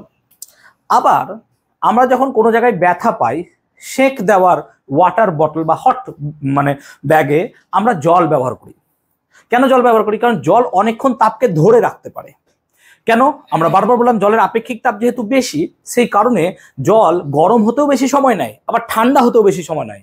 তাহলে আমরা সেক দেওয়ার কাজে জলটাকে ভালো ব্যবহার করতে পারি। আমরা সেক দেওয়ার তরল হিসেবে দুধ কেন ব্যবহার করি না? একে তো দুধ অনেক দামি, ছেড়ে দে। আর 2 নম্বর হচ্ছে কি, দুধ বেশিক্ষণ তাপ ধরে রাখতেও পারবে না, তাই না? পারবে না অতটা। সেই কারণে আমরা জল ইউজ করি, ক্লিয়ার? সেই জন্য আমরা জল ইউজ করি। তো জল অবভিয়াসলি একটা বেটার অপশন। এখন আমরা যদি দৈনন্দিন জীবনে এই আপেক্ষিক তাপ এর ঘটনাটা প্রকৃতিতে লক্ষ্য করতে যাই, তাহলে তার সব থেকে বড় 2টো উদাহরণ ভূগোলে তোমরা পড়েছো, সমুদ্রবায়ু অ্যান্ড স্থলবায়ু। সমুদ্রবায়ুর স্থলবায়ুর যদি উৎসগুলো দেখো যে কিভাবে তৈরি হয়, তাহলে আপেক্ষিক তাপের ফিজিক্সের ফান্ডাটা তুমি এখানে ক্লিয়ার করতে পারবে। কিভাবে দেখো, দিনের বেলায় কি হয়, প্রচন্ড পরিমাণ রোদ আসে, ঠিক আছে? অবভিয়াসলি রোদ আসার জন্য জলেও রোদ পড়ে, আবার জলের কাছে যে ডাঙা থাকে স্থলভাগ, সেখানেও তাপ পড়ে। কিন্তু তুমি দেখবে যে পুকুরে বা এরকম সুইমিং পুলে যখন তুমি প্রচন্ড রোদেও নামছো, তুমি দেখবে তল দিকটা ঠান্ডা থাকে জলের, ওপরটা গরম হতে পারে কিন্তু তল ঠান্ডা। দ্যাট মিনস জলের মধ্যে তাপ চারিদিকে সমানভাবে ছড়ায়নি, কিন্তু মাটিতে তুমি খালি পায়ে হাঁটতে পারছো না, এত তাপ। তার মানে মাটি খুব তাড়াতাড়ি গরম হয়ে যায়, কিন্তু জল এত তাড়াতাড়ি গরম হয়ই না। তার কারণ কি? তার কারণ হচ্ছে জলের আপেক্ষিক তাপ বেশি। আপেক্ষিক তাপ বেশি বলে জল গরম হতে সময়ও কি নাই, বেশি নাই। সেই কারণে জল তখন গরম অত তাড়াতাড়ি হয় না, কিন্তু মাটি খুব তাড়াতাড়ি গরম হয়ে যায়। যেহেতু মাটি খুব তাড়াতাড়ি গরম হয়ে যাচ্ছে স্থলভাগ, তাহলে সেই জায়গাটার গরম বায়ু কি হচ্ছে, আস্তে আস্তে ওপরের দিকে উঠে যাচ্ছে। কিসের জন্য? পরিচলন স্রোতের জন্য। 7-8 পড়েছো। তাহলে কি হবে, নিচের ওই মাটির অংশটাতে কি হচ্ছে না, তো ওই মাটির অংশের জায়গায় একটা শূন্যস্থান সৃষ্টি হচ্ছে। আর শূন্যস্থান মানে ভূগোলে পড়েছো নিম্নচাপ। নিম্নচাপকে কভার করার জন্য সমুদ্র থেকে বা ওই জলভাগ থেকে প্রচুর পরিমাণে জলীয় বাষ্প ভর্তি বা হাওয়া বা বাতাস ওই শূন্যস্থানের দিকে চলে আসছে। তার ফলে আমি যেখানে দাঁড়িয়ে থাকি সমুদ্র থেকে হু হু করে বাতাস ঢুকতে থাকবে। হ্যাঁ না বলো? তাহলে এইটা হচ্ছে সমুদ্র বায়ু। তাহলে এই সমুদ্র বায়ুটা দিনের বেলায় পাওয়া যায়। এবার দিন ছেড়ে যখন রাত হয়ে গেল, এবার তো সূর্য আর মাটিতে পড়ছে না। এবার মাটির আপেক্ষিক তাপ কম হওয়ায় সে যত তাড়াতাড়ি গরম হয়েছিল, ঠান্ডাও তত তাড়াতাড়ি হয়ে গেল। তাহলে মাটি খুব তাড়াতাড়ি ঠান্ডা হয়ে গেছে, কিন্তু জল বাবা তখনও ঠান্ডা হয়নি। জল তখনও গরম হয়ে আছে। কেন? জলের আপেক্ষিক তাপ কি বেশি বলে অনেকক্ষণ তাপটাকে ধরে রেখেছে। যেহেতু সে জলটাকে অনেকক্ষণ তাপ ধরে রেখেছে, এবার ও রাত্রিবেলায় আস্তে আস্তে গিয়ে তাপ ছাড়ছে। এবার যেমন আস্তে আস্তে তাপ ছাড়ছে, জলের উপরিভাগ থেকে কি হচ্ছে, জলীয় বাষ্পগুলো উপরে উড়ে যাচ্ছে। তাহলে ওই জায়গাটা কি হচ্ছে, তখন শূন্যস্থান সৃষ্টি হচ্ছে। তখন ওই স্থলভাগ থেকে বাতাস হু হু করে সমুদ্রের দিকে বা ওই জলভাগের দিকে চলে যাচ্ছে। তখন আমরা উল্টো দিক দিয়ে একটা বাতাস পাবো, এটাকে কি বলবো, স্থলবায়ু। তাহলে এইভাবে সমুদ্রবায়ু স্থলবায়ু চলে, এবং সেটা অবভিয়াসলি ফিজিক্সের সাথে রিলেটেবল। তাহলে আমরা যেটা ভূগোলে পড়ছি সেটা কিন্তু ভৌতবিজ্ঞানের দরকার আছে কোনো না কোনো জায়গায়, আবার যেটা ভৌতবিজ্ঞানে পড়ছি সেটা কোনো না কোনো জায়গায় অঙ্কে কাজে লাগছে। সেই জন্য সব সাবজেক্টই একে অপরের সাথে যুক্ত আছে অবভিয়াসলি কোনো না কোনো ভাবে। ঠিক আছে, যুক্ত আছে। বলবে স্যার বাংলার সাথে ভৌতবিজ্ঞানের কি যুক্ত আছে? বাংলা ভাষা তোমাকে সেন্টেন্স লেখা শিখিয়েছে, সেন্টেন্স লেখা যদি ঠিকঠাক না জানো তো বাংলা ভাষাতে কোনো লাইনই তো লিখতে পারবি না তো ঠিক মতো। তাহলে সব সাবজেক্টেরই নিজস্ব গুরুত্ব আছে। সেজন্য পড়তে গেলে সব সাবজেক্টকে সমানভাবে গুরুত্ব দিয়ে পড়তে হয় আমাদেরকে। ঠিক আছে, কোনো একটা সাবজেক্ট কারোর ভালো লেগে যায়, ঠিক আছে, বাট পাশাপাশি যে সাবজেক্টগুলো আছে সেগুলো তোমাকে চলতে হবে। ক্লিয়ার হলো? তাহলে আপেক্ষিক তাপের গল্পটা। তাহলে যদি কোশ্চেন দেয় সেঁক দেওয়ার বোতলে কেন আমরা জল ব্যবহার করি, আই হোপ ক্লিয়ার হয়ে গেছে, এবার আর অসুবিধা আমাদের নেই। ক্লিয়ার হয়েছে এত পর্যন্ত? বুঝতে পারলাম। এবার আমরা গৃহীত এবং বর্জিত তাপের পরিমাপ ক্লিয়ার করব। চলো, গৃহীত ও বর্জিত তাপ বলে টপিক নাম লিখো। গৃহীত তাপ এবং বর্জিত তাপ। ধরো আমার কাছে একটা পদার্থ আছে, আমার কাছে একটা বস্তু আছে, যে কোনো একটা বস্তু নিয়েছি, যার ভর কত, যার ভর হচ্ছে m। তাহলে আমার কাছে একটা যে কোনো বস্তু আছে, তার ভর কত স্যার, না তো তার ভর নিয়েছি আমি m, এবং আমি ধরে নিচ্ছি তার আপেক্ষিক তাপ। আমি বললাম আপেক্ষিক তাপকে আতা লিখবো। আপেক্ষিক তাপ কত স্যার? আপেক্ষিক তাপ হচ্ছে s। এবং একে যেভাবে রেখেছি, এখন এইভাবে রেখেছি। এর উষ্ণতা কত স্যার? এটাকে আমি প্রাথমিক উষ্ণতা বলছি, না তো প্রাথমিক উষ্ণতাটাকে আমি ধরলাম কত স্যার? T1। এইভাবে রেখেছি। তাহলে তুমি বলো, এই অবস্থায় ওকে রেখেছি, তাহলে আমি কি এখানে ওকে বলতে পারি স্যার এই অবস্থায় এর মধ্যে থাকা তাপের পরিমাণ প্রাথমিক তাপ কত হবে স্যার? ফর্মুলা কি বলো, প্রাথমিক তাপ কত হবে? না তো তাপের ফর্মুলা এখন কি লেখালাম, H সমান বলো mst। তাহলে এখানে কত হবে স্যার? mst1। হ্যাঁ না বলো? তাহলে প্রাথমিক অবস্থায়, এই অবস্থায় তার মধ্যে থাকা তাপের পরিমাণ কত স্যার? mst1। এত দূর কি ক্লিয়ার করতে পেরেছি? তাহলে এই রকম অবস্থায় যখন পদার্থটার ভর m এবং আপেক্ষিক তাপ s এবং তার উষ্ণতা T1, সেই অবস্থায় তার উপস্থিত তাপের পরিমাণ কত স্যার? mst1। এখন ধরো আমি এখানে ওকে গরম করতে শুরু করে দিয়েছি, গরম করছি। গরম করলে এর T1 উষ্ণতার আস্তে আস্তে কি হবে বেটা? বাড়বে। T1 উষ্ণতা আস্তে আস্তে কি হবে? বাড়বে। বাড়তে বাড়তে ধরো অন্তিম উষ্ণতায় পৌঁছালো। যখন অন্তিম উষ্ণতায় পৌঁছালো তখন উষ্ণতাটা কত হয়ে গেল বলতো? T2। এবং obviously sir T2 greater than কি হবে বলতো?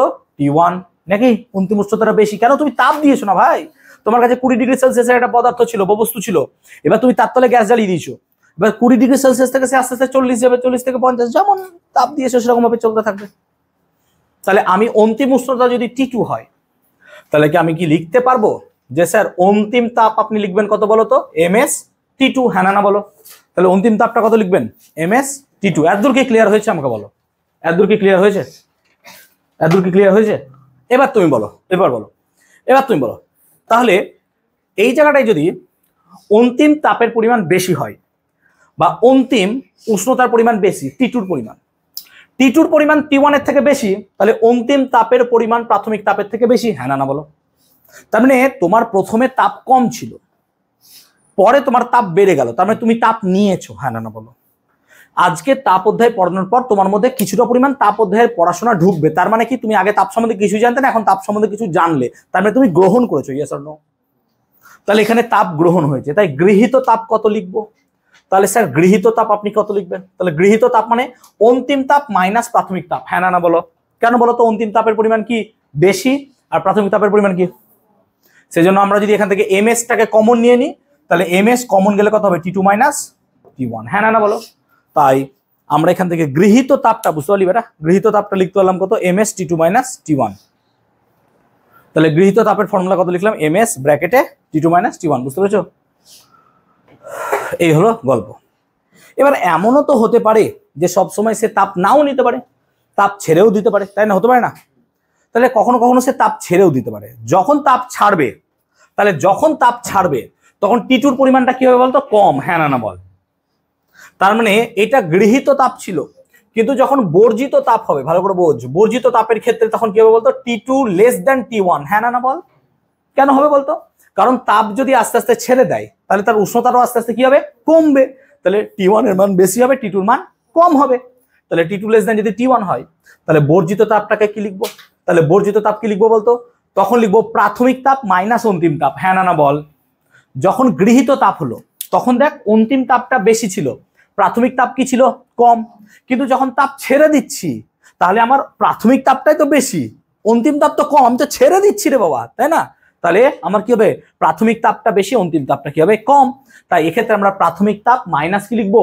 অন্তিম তাপ। তো প্রাথমিক থেকে যদি অন্তিম বাদ দাও, তাহলে এম এস কমন গেলে কত থাকবে? টি1 মাইনাস টি2। তাহলে আমরা কি গৃহীত বর্জিত তাপ বোঝাতে পেরেছি? বলবে হ্যাঁ না। আমি কি গৃহীত বোঝাতে পেরেছি শুনি? আমি কি গৃহীত বর্জিত তাপ বোঝাতে পেরেছি? কি করে বার করতে হয় ক্লিয়ার হয়েছে? তাহলে এইভাবে গৃহীত এবং বর্জিত তাপকে আমরা বার করতে পারবো। আই হোপ ক্লিয়ার করাতে পেরেছি। এত ক্লিয়ার হয়েছে? এবার গৃহীত আর বর্জিত তাপকে তো বার করলাম, এই সম্পর্কে আমাদেরকে একটা নীতি পড়তে হবে, যেটাকে বলা হয় ক্যালোরিমিতির মূলনীতি। তাহলে টপিকের নাম লিখবে ক্যালোরিমিতির মূলনীতি।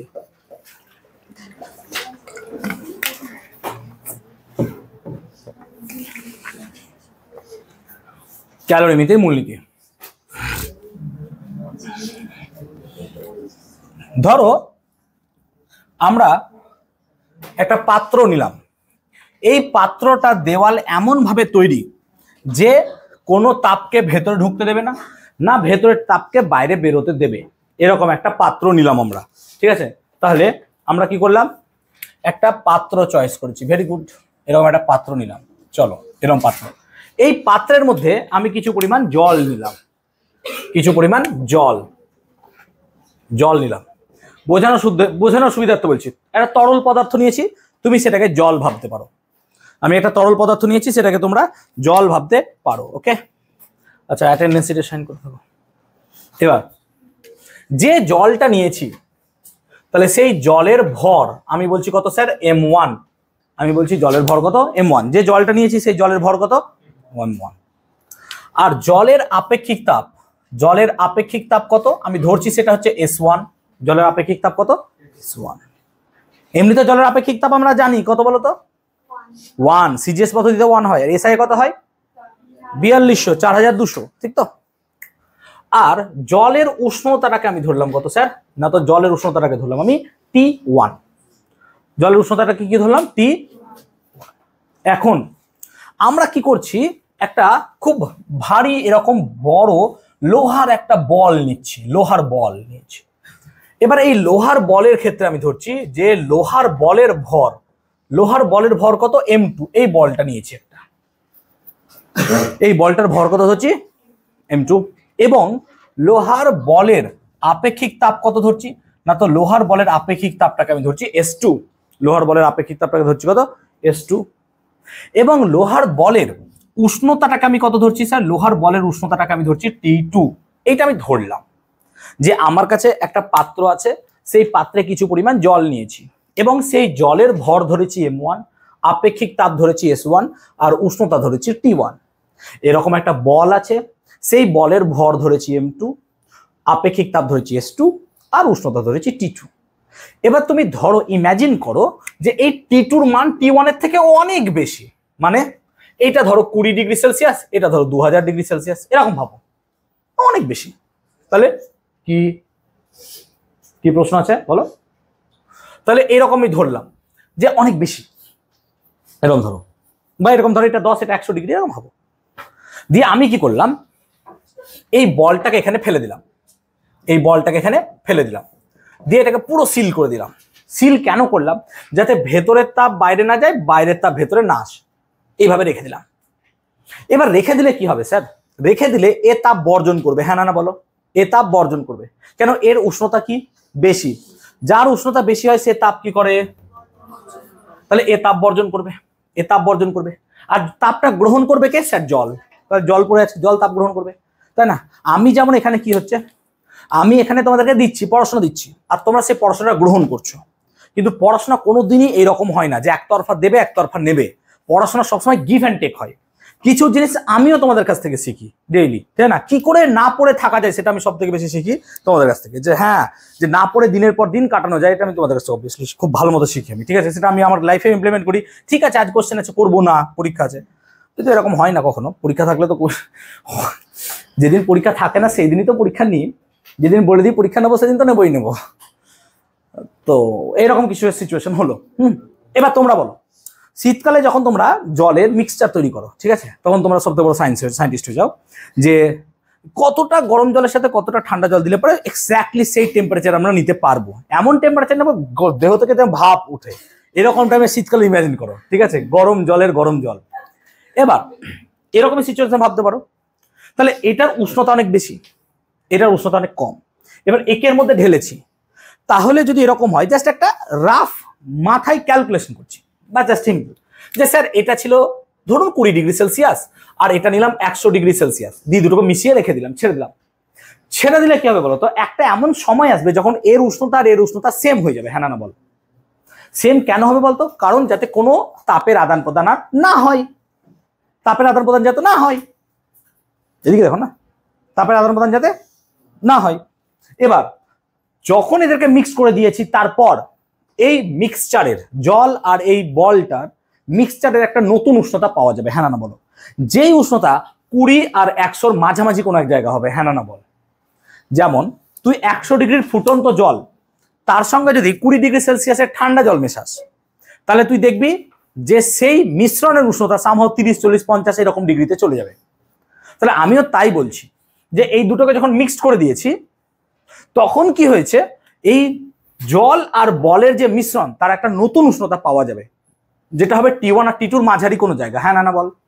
তাহলে আমি ধরে নিলাম অন্তিম উষ্ণতা, এটাকে অনেক সময় চূড়ান্ত উষ্ণতা বলে, এই অন্তিম উষ্ণতাটাকে আমি T ধরলাম, হ্যাঁ, অন্তিম উষ্ণতাটাকে T ধরলাম, ঠিক আছে? তার মানে কি বলতো, জলের উষ্ণতা কত ছিল? T1, ফাইনাল উষ্ণতা কত হলো স্যার? T, আর এর ছিল T2, এর কত হলো? T। কেমন ভাবে হলো না, তো T1 এর মানের থেকে T এর মানটা বেশি হবে, হ্যাঁ না বল? কিন্তু T এর মানটা আবার T2 থেকে কি হবে? কম হবে, হ্যাঁ না বল? ঠিক বলছি তো? ক্লিয়ার?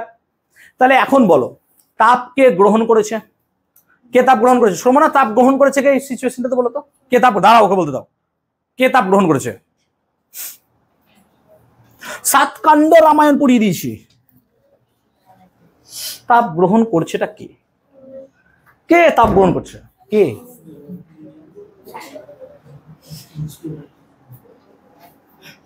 H2O। H2O এর নাম জানো?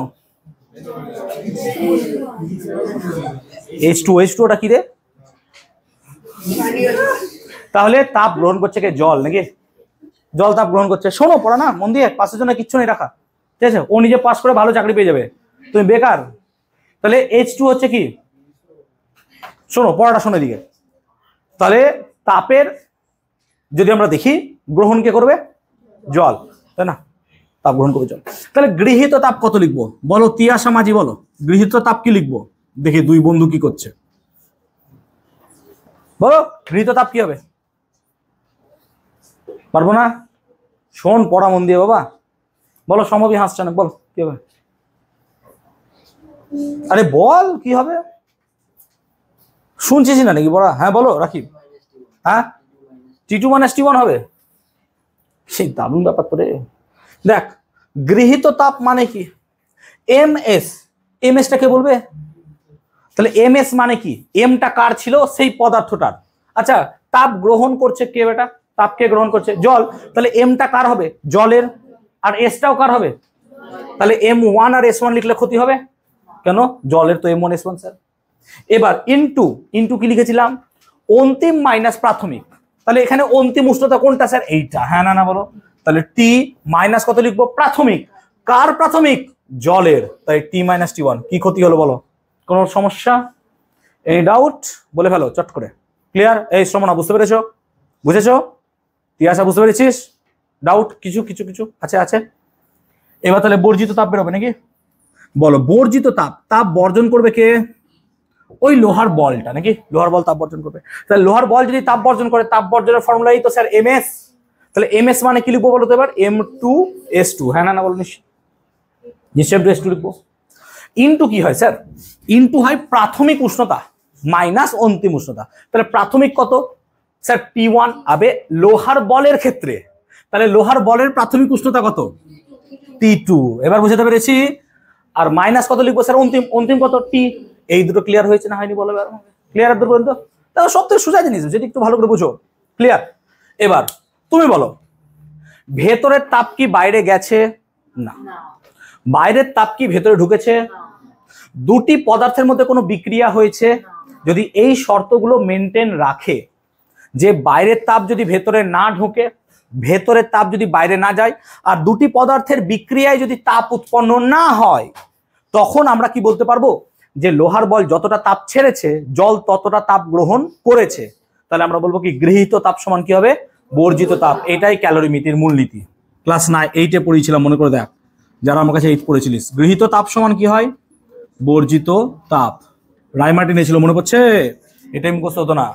কিন্তু যখনই গৃহীত তাপ সমান বর্জিত তাপ লিখবো, তার আগে ওই দুটো কথাও লিখবো। কি? যদি ভেতরের তাপ বাইরে না যায়, বাইরের তাপ ভেতরে না আসে, আর দুটি পদার্থের বিক্রিয়ায় যাতে তাপ না উৎপন্ন হয়, তখন কিন্তু এটা হবে। 2-3টের মধ্যে যদি একটাতেও কেস না ঘটে, মানে দুটো পদার্থ বিক্রিয়া করে নিল, এটা আর হবে না। উদাহরণ দিচ্ছি, যেমন ধরো চুন। চুন শক্ত, কিন্তু যখনই ওকে জলে দেবে না, চুন জলের সাথে বিক্রিয়া করে নেয়, দিয়ে তৈরি করে তোমার হচ্ছে কলিচুন। কলিচুন তৈরি করে। আর কলিচুন তৈরি হলে প্রচুর তাপ উৎপন্ন হয়। তাহলে এই সূত্রটা আর খাটবে না কেন বলতো? বিক্রিয়ায় নতুন তাপ উৎপন্ন হয়ে গেল, সেই কারণে ওই বিক্রিয়ায় এই জিনিসটা আমরা করতে পারবো না। চলো, ক্যালোরিমিতি মূলনীতি বুঝাতে পেরেছি? হ্যাঁ না বলবে। ক্লিয়ার হয়েছে সবার ক্ষেত্রে ক্যালোরিমিতি মূলনীতি? ক্লিয়ার? বুঝতে পেরেছি? ওকে। এবার আমরা পড়বো তাপগতিবিদ্যার প্রথম সূত্র বা জুলের সূত্র। তো টপিকের নাম লেখো জুলের সূত্র। বিজ্ঞানী জেমস প্রেসকট জুল একটা সূত্র দিলেন। তিনি দেখলেন কিছু পরিমাণ কাজ থেকে তাপ পাওয়া যায়, আবার কিছু পরিমাণ তাপ থেকে কাজ পাওয়া যায়। অর্থাৎ কাজ আর তাপ ইকুইভ্যালেন্ট, সমতুল্য। অর্থাৎ কিছু পরিমাণ কাজ থেকে তাপ পাওয়া যায়, এটা কি করে বুঝতে পারি? কোনো জায়গায় কাজ করলে তাপ পাওয়া যাবে। তোমার গাড়ি ঘুষি মারায় এক জোরে আমরা একটা কাজ করলাম, নিশ্চয়ই কার্যক্ষমতা শক্তি চ্যাপ্টারে পড়িয়েছিলাম, তাই না? কিন্তু সেই জায়গাটা দেখবে সঙ্গে সঙ্গে একটু গরম হয়ে গেছে নাকি? ভালো করে দেখো, মারো না কাউকে, ঠিক আছে? তাই না? যেমন ধরো আমরা হাত ঘষছি, এটা কাজ করছি তো, কেন? এখানে ঘর্ষণ বলের বিরুদ্ধে কাজ করছি। তাহলে যখন এরকম করে আমরা কাজ করছি, তখন এখানে আসতে কি হচ্ছে? তাপ উৎপন্ন হচ্ছে, তাই না? তাপ উৎপন্ন হচ্ছে। তাহলে কার্য থেকে তাপ পাওয়া যায়। আবার উল্টোটা হতে পারে, তাপ থেকে কার্য পাওয়া যায়। কি করে স্যার? যখন তোমরা মোটর সাইকেল বা 4 চাকা গাড়ি চালাও, তখন কি করা হয়? তখন ওই পেট্রোল বা ডিজেল একটা চেম্বারে গিয়ে পড়ে দহন হয়, এবং দহন হওয়ার ফলে সেখানে কি হয়? প্রেসার তৈরি হয়। তার মানে ওখানে অ্যাকচুয়ালি তাপকে কাজে লাগাচ্ছি, দিয়ে তাপ থেকে আমরা কি পাচ্ছি? কার্য, যার ফলে গাড়ি চলছে। তাহলে তাপ থেকে কার্য পাওয়া যায় বা কার্য থেকে তাপ পাওয়া যায়। তাই তাপগতিবিদ্যার প্রথম সূত্র বা জুলের সূত্রানুসারে কিছু পরিমাণ কার্য যদি সম্পূর্ণরূপে তাপে রূপান্তরিত হয়, যদি কার্য সম্পূর্ণরূপে তাপে রূপান্তরিত হয়, তাহলে আমরা বলতে পারি কৃতকার্য ও তাপ পরস্পর সমানুপাতিক। তুমি যত বেশি কাজ করবা, তুমি তত বেশি তাপ পাবে। উদাহরণ দিচ্ছি, দেখো স্লো, কাজ কম হচ্ছে, ঠিক তো? তাপও কম তৈরি হবে। কিন্তু আমি যদি খুব তাড়াতাড়ি করি, কাজ কি হচ্ছে বেশি, তাপও কি হবে, তাহলে কাজ বেশি হলে তাপ কি হবে বেশি। তাহলে এইটাই আমাকে কে বললো, জেমস প্রেসকট জুল। ঠিক আছে, হাত ঘষতে শুরু করো না, ছেড়ে দাও না। তাহলে দেখো, যদি কার্য হয় ডাব্লু আর উৎপন্ন তাপ এইচ হয়, তাহলে আমরা বলবো ডাব্লু প্রপোর্শনাল টু এইচ। কোনো বই এটা কিউ দিয়ে লেখা থাকতে পারে, তাহলে ডাব্লু প্রপোর্শনাল টু এইচ কোনো বইয়ে কিউ দিয়ে লেখা থাকতে পারে। হ্যাঁ, তাহলে এটা হচ্ছে কৃতকার্য তাপের সমানুপাতিক। এটা কে বললো রে, বিজ্ঞানীর নাম কি, জেমস প্রেসকট জুল, বা শুধু জুল বলবো। এই জুলই সেই জুল যার এককটা তাপে ব্যবহার করা হয় নাকি, তাপের এসআই একক কি জুল, বিজ্ঞানী জেমস প্রেসকট জুল। এখন তাহলে ডাব্লিউ সমানুপাতিক এইচ, সমানুপাতিককে যদি তুলে দাও তাহলে ডাব্লিউ সমান সাম কনস্ট্যান্ট ইনটু এইচ নাকি রে, একটা ধ্রুবক আসবে। তাহলে একটা ধ্রুবক, এই ধ্রুবকটাকে কি বলছি না, তো এই ধ্রুবকটাকে আমরা বলছি জে। এই ধ্রুবকটাকে জে বলা হচ্ছে বিজ্ঞানী জুলের নামানুসারে। তাহলে জে এর নাম বলা হচ্ছে জুলের নামানুসারে। এবং জেটাকে আমরা কি বলছি, জেটাকে বলছি আমরা সমানুপাতিক ধ্রুবক। জেটাকে আমরা বলছি সমানুপাতিক ধ্রুবক, এবং এটাকে বলা হয় তাপের যান্ত্রিক তুল্যাঙ্ক। মাথায় রাখবি, এটাকে বলা হয় তাপের যান্ত্রিক তুল্যাঙ্ক। এটাকে বলবো আমরা তাপের যান্ত্রিক তুল্যাঙ্ক, মাথায় রাখবি। ঠিক আছে, ওকে, ক্লিয়ার। তাহলে ডাব্লু সমান জে এইচ এর ক্ষেত্রে যেটা পেয়েছি সেটা হচ্ছে কি সমানুপাতিক ধ্রুবক, এবং এটাকে বলছি আমরা তাপের যান্ত্রিক তুল্যাঙ্ক। এখন যদি আমরা দেখি জে সমান, তাহলে এখন যদি আমরা দেখি জে সমান ডাব্লু বাই এইচ, জে সমান কি হচ্ছে ডাব্লু বাই এইচ। তাহলে জে সমান ডাব্লু বাই এইচ মানে কি, মানে এটা হচ্ছে তাপ আর এটা কি কার্য। তাহলে যদি আমাকে জে এর সংজ্ঞা লিখতে বলে, আমি সংজ্ঞা কিভাবে লিখবো স্যার, না তো কিছু পরিমাণ বা একক পরিমাণ তাপ উৎপন্ন করতে যে পরিমাণ কার্য করতে হয় তাকে বলা হয় তার যান্ত্রিক তুল্যাঙ্ক। তাহলে একক পরিমাণ তাপ উৎপন্ন করতে যে পরিমাণ কাজ করতে হবে তাকে বলা হয় তার যান্ত্রিক তুল্যাঙ্ক। আই রিপিট, একক পরিমাণ তাপ উৎপন্ন করতে যে পরিমাণ কাজ করতে হয় তাকে বলা হয় তার যান্ত্রিক তুল্যাঙ্ক। তাহলে জে সমান ডাব্লিউ বাই এইচ, এখান থেকে সেই জিনিসগুলো আমরা লিখতে পারি। ক্লিয়ার। দেখো, এর কোনো মাত্রা হবে না, তাহলে এটা একটা মাত্রাহীন রাশি। কেন মাত্রা হবে না, বিকজ কার্যের মাত্রা তাপের মাত্রা কি হয় সেম সেম, যেহেতু কার্য ও তাপের মাত্রা সেম, তাই এক্ষেত্রে এটা একটা মাত্রাহীন রাশি। তাহলে জে সমান ডাব্লু বাই এইচ এটা হচ্ছে মাত্রাহীন রাশি, সেক্ষেত্রে আমরা এটাকে মাত্রা দেখতে পাবো না। জে সমান ডাব্লু বাই এইচ, ক্লিয়ার হয়েছে, মাত্রাহীন রাশি। কি বলছে ও, না ভেতরে ঢুকি রাখবো। কি একক পরিমাণ তাপ উৎপন্ন করতে যে পরিমাণ কার্য করতে হয় তাকে বলা হয় তার যান্ত্রিক তুল্যাঙ্ক।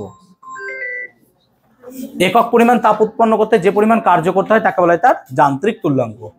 জে সমান ডাব্লু বাই এইচ, ক্লিয়ার। দেখো, এটা মাত্রাহীন হলেও যেহেতু কার্য আর তাপের একক কিন্তু সিজিএস পদ্ধতিতে আলাদা, সেজন্য এর মানটাও কিন্তু আলাদা হতে পারে। উদাহরণ দিচ্ছি, সিজিএস পদ্ধতিতে যদি দেখো তাহলে জে এর মান, হ্যাঁ এটা জে এর মান, সিজিএস পদ্ধতিতে থেকে জে এর মান হয় এটা হয় 4.2 ইন্টু 10⁷ আর্গ পার ক্যালোরি। তাহলে সিজিএস পদ্ধতিতে ক্যাপিটাল জে এর মানটা কত হবে স্যার, 4.2 ইন্টু 10⁷ আর্গ পার ক্যালোরি। ক্লিয়ার। তাহলে সিজিএস পদ্ধতিতে আমরা যদি দেখি 4.2 ইন্টু 10⁷ আর্গ পার ক্যালোরি হয় কার একক বা মান, ক্যাপিটাল জে এর মান। সেই রকমই যদি আমরা এসআই পদ্ধতিতে দেখি তাহলে সেটার মান দাঁড়ায় 4.2 জুল পার ক্যালোরি। ক্লিয়ার। এবার দেখো, একটু আগেই পড়ালাম 1 ক্যালোরি মানে কত জুল হয়, 4.2 জুল। 1 ক্যালোরি মানে তো 4.2 জুল স্যার। তাহলে যদি তাই হয় তাহলে এই দুটো কেটে গেলে কত পড়ে থাকে আবার 1। তাহলে আমরা ক্যাপিটাল জে এর মানটাকে 1 লিখতে পারবো, ক্যাপিটাল জে এর মানটাকে 1 লিখতে পারবো। কখন লিখতে পারবো না, তো ক্যাপিটাল জে এর মান 1 তখনই আমরা লিখতে পারবো যখন তাপকে জুল এককে প্রকাশ করা হবে। জুল এককে প্রকাশ করা হবে, তাহলে তাপকে যদি জুল এককে প্রকাশ করা হয় তখনই শুধুমাত্র আমরা কি পাবো না, তো এই তাপের যান্ত্রিক তুল্যাঙ্কের মান 1 পাবো। ওকে, তাপের যান্ত্রিক তুল্যাঙ্কের মান 1 পাবো। তাহলে আমরা দেখলাম তাপের যান্ত্রিক তুল্যাঙ্কের সিজিএস পদ্ধতিতে, এসআই পদ্ধতিতে, আর একটা সিম্পল পেলাম 1। আমরা বেশিরভাগ অঙ্ক এইটাতে যাব। অর্থাৎ যদি আমরা তাপকে জুল এককে প্রকাশ করে দিই তাহলে পরে সেক্ষেত্রে আমাদের কোনো সমস্যায় দাঁড়াবে না, কোনো ভাগটাগ করতেই হবে না। তো আমরা বেশিরভাগ অঙ্কের ক্ষেত্রেই তাপটাকে কোন এককে প্রকাশ করার চেষ্টা করব, জুল এককে। তাহলে আমাদের অঙ্ক অনেক সোজা হয়ে যাবে। ক্লিয়ার হলো?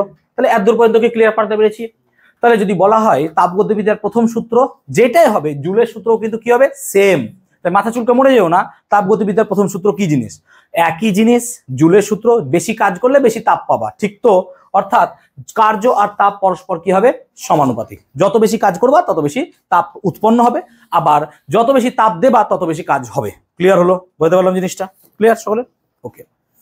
এবার আমরা পড়বো পদার্থের অবস্থার পরিবর্তন। তাই টপিকের নাম লেখো পদার্থের অবস্থার পরিবর্তন। দেখো, পদার্থের অবস্থার পরিবর্তনটাও তোমরা ক্লাস 8-এ পড়েছো, মনে করে দেখতে পারো। পদার্থের অবস্থার পরিবর্তন কাকে বলে? না তো প্রকৃতিতে পদার্থকে বিভিন্ন ভাবে আমরা খুঁজে পাই। কোনো পদার্থ কঠিন হয়, কোনো পদার্থ তরল হয়, কোনো পদার্থ গ্যাসীয় হয়। এরকম আমরা মোটামুটি 3-4 রকম অবস্থা খুঁজে পাই। 3-4 রকম অবস্থা কি? না তো কঠিন, তরল, গ্যাস, এই তিনটে তো অবস্থা আছে। তাহলে কঠিন, আর একটা কি হয় তরল, আর একটা কি হয় গ্যাস। তাহলে এই 3 রকম তো পাই। এছাড়াও প্লাজমা নামক একটা অবস্থা পাওয়া যায়, তোমরা ক্লাস 8-এ পড়েছো সম্ভবত, প্লাজমা স্টেট। আর একটা হয় বোস আইনস্টাইন কনডেনসেট। টোটাল 5 রকমের অবস্থা মোটামুটি আমরা নোন এখনো পর্যন্ত পাই। এছাড়াও অনেক রকমের অবস্থা হয়, সেগুলো নিয়ে আর আলোচনা করছি না। এখন কোন পদার্থের লীন তাপ কাকে বলে? পদার্থের অবস্থার পরিবর্তনের জন্য যে তাপ দরকার হয় তাকে অ্যাকচুয়ালি বলা হয় লীন তাপ। মাথায় রাখবি, লীন তাপের কাজই হচ্ছে পদার্থের অবস্থাকে পরিবর্তন করতে। অর্থাৎ কঠিন থেকে তরল, তরল থেকে গ্যাস, গ্যাস থেকে তরল, তরল থেকে কঠিন, এইগুলো করতে লীন তাপ ব্যবহৃত হয়। এগুলো করতে কি ব্যবহৃত হয়? লীন তাপ ব্যবহৃত হয়।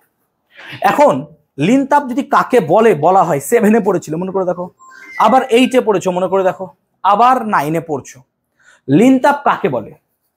একক ভরের কোনো পদার্থের উষ্ণতার পরিবর্তন না করে অবস্থার পরিবর্তন করতে যে পরিমাণ তাপ প্রয়োজন বা তাপ নিষ্কাশন করতে হয় তাকে বলা হয় তার লীন তাপ।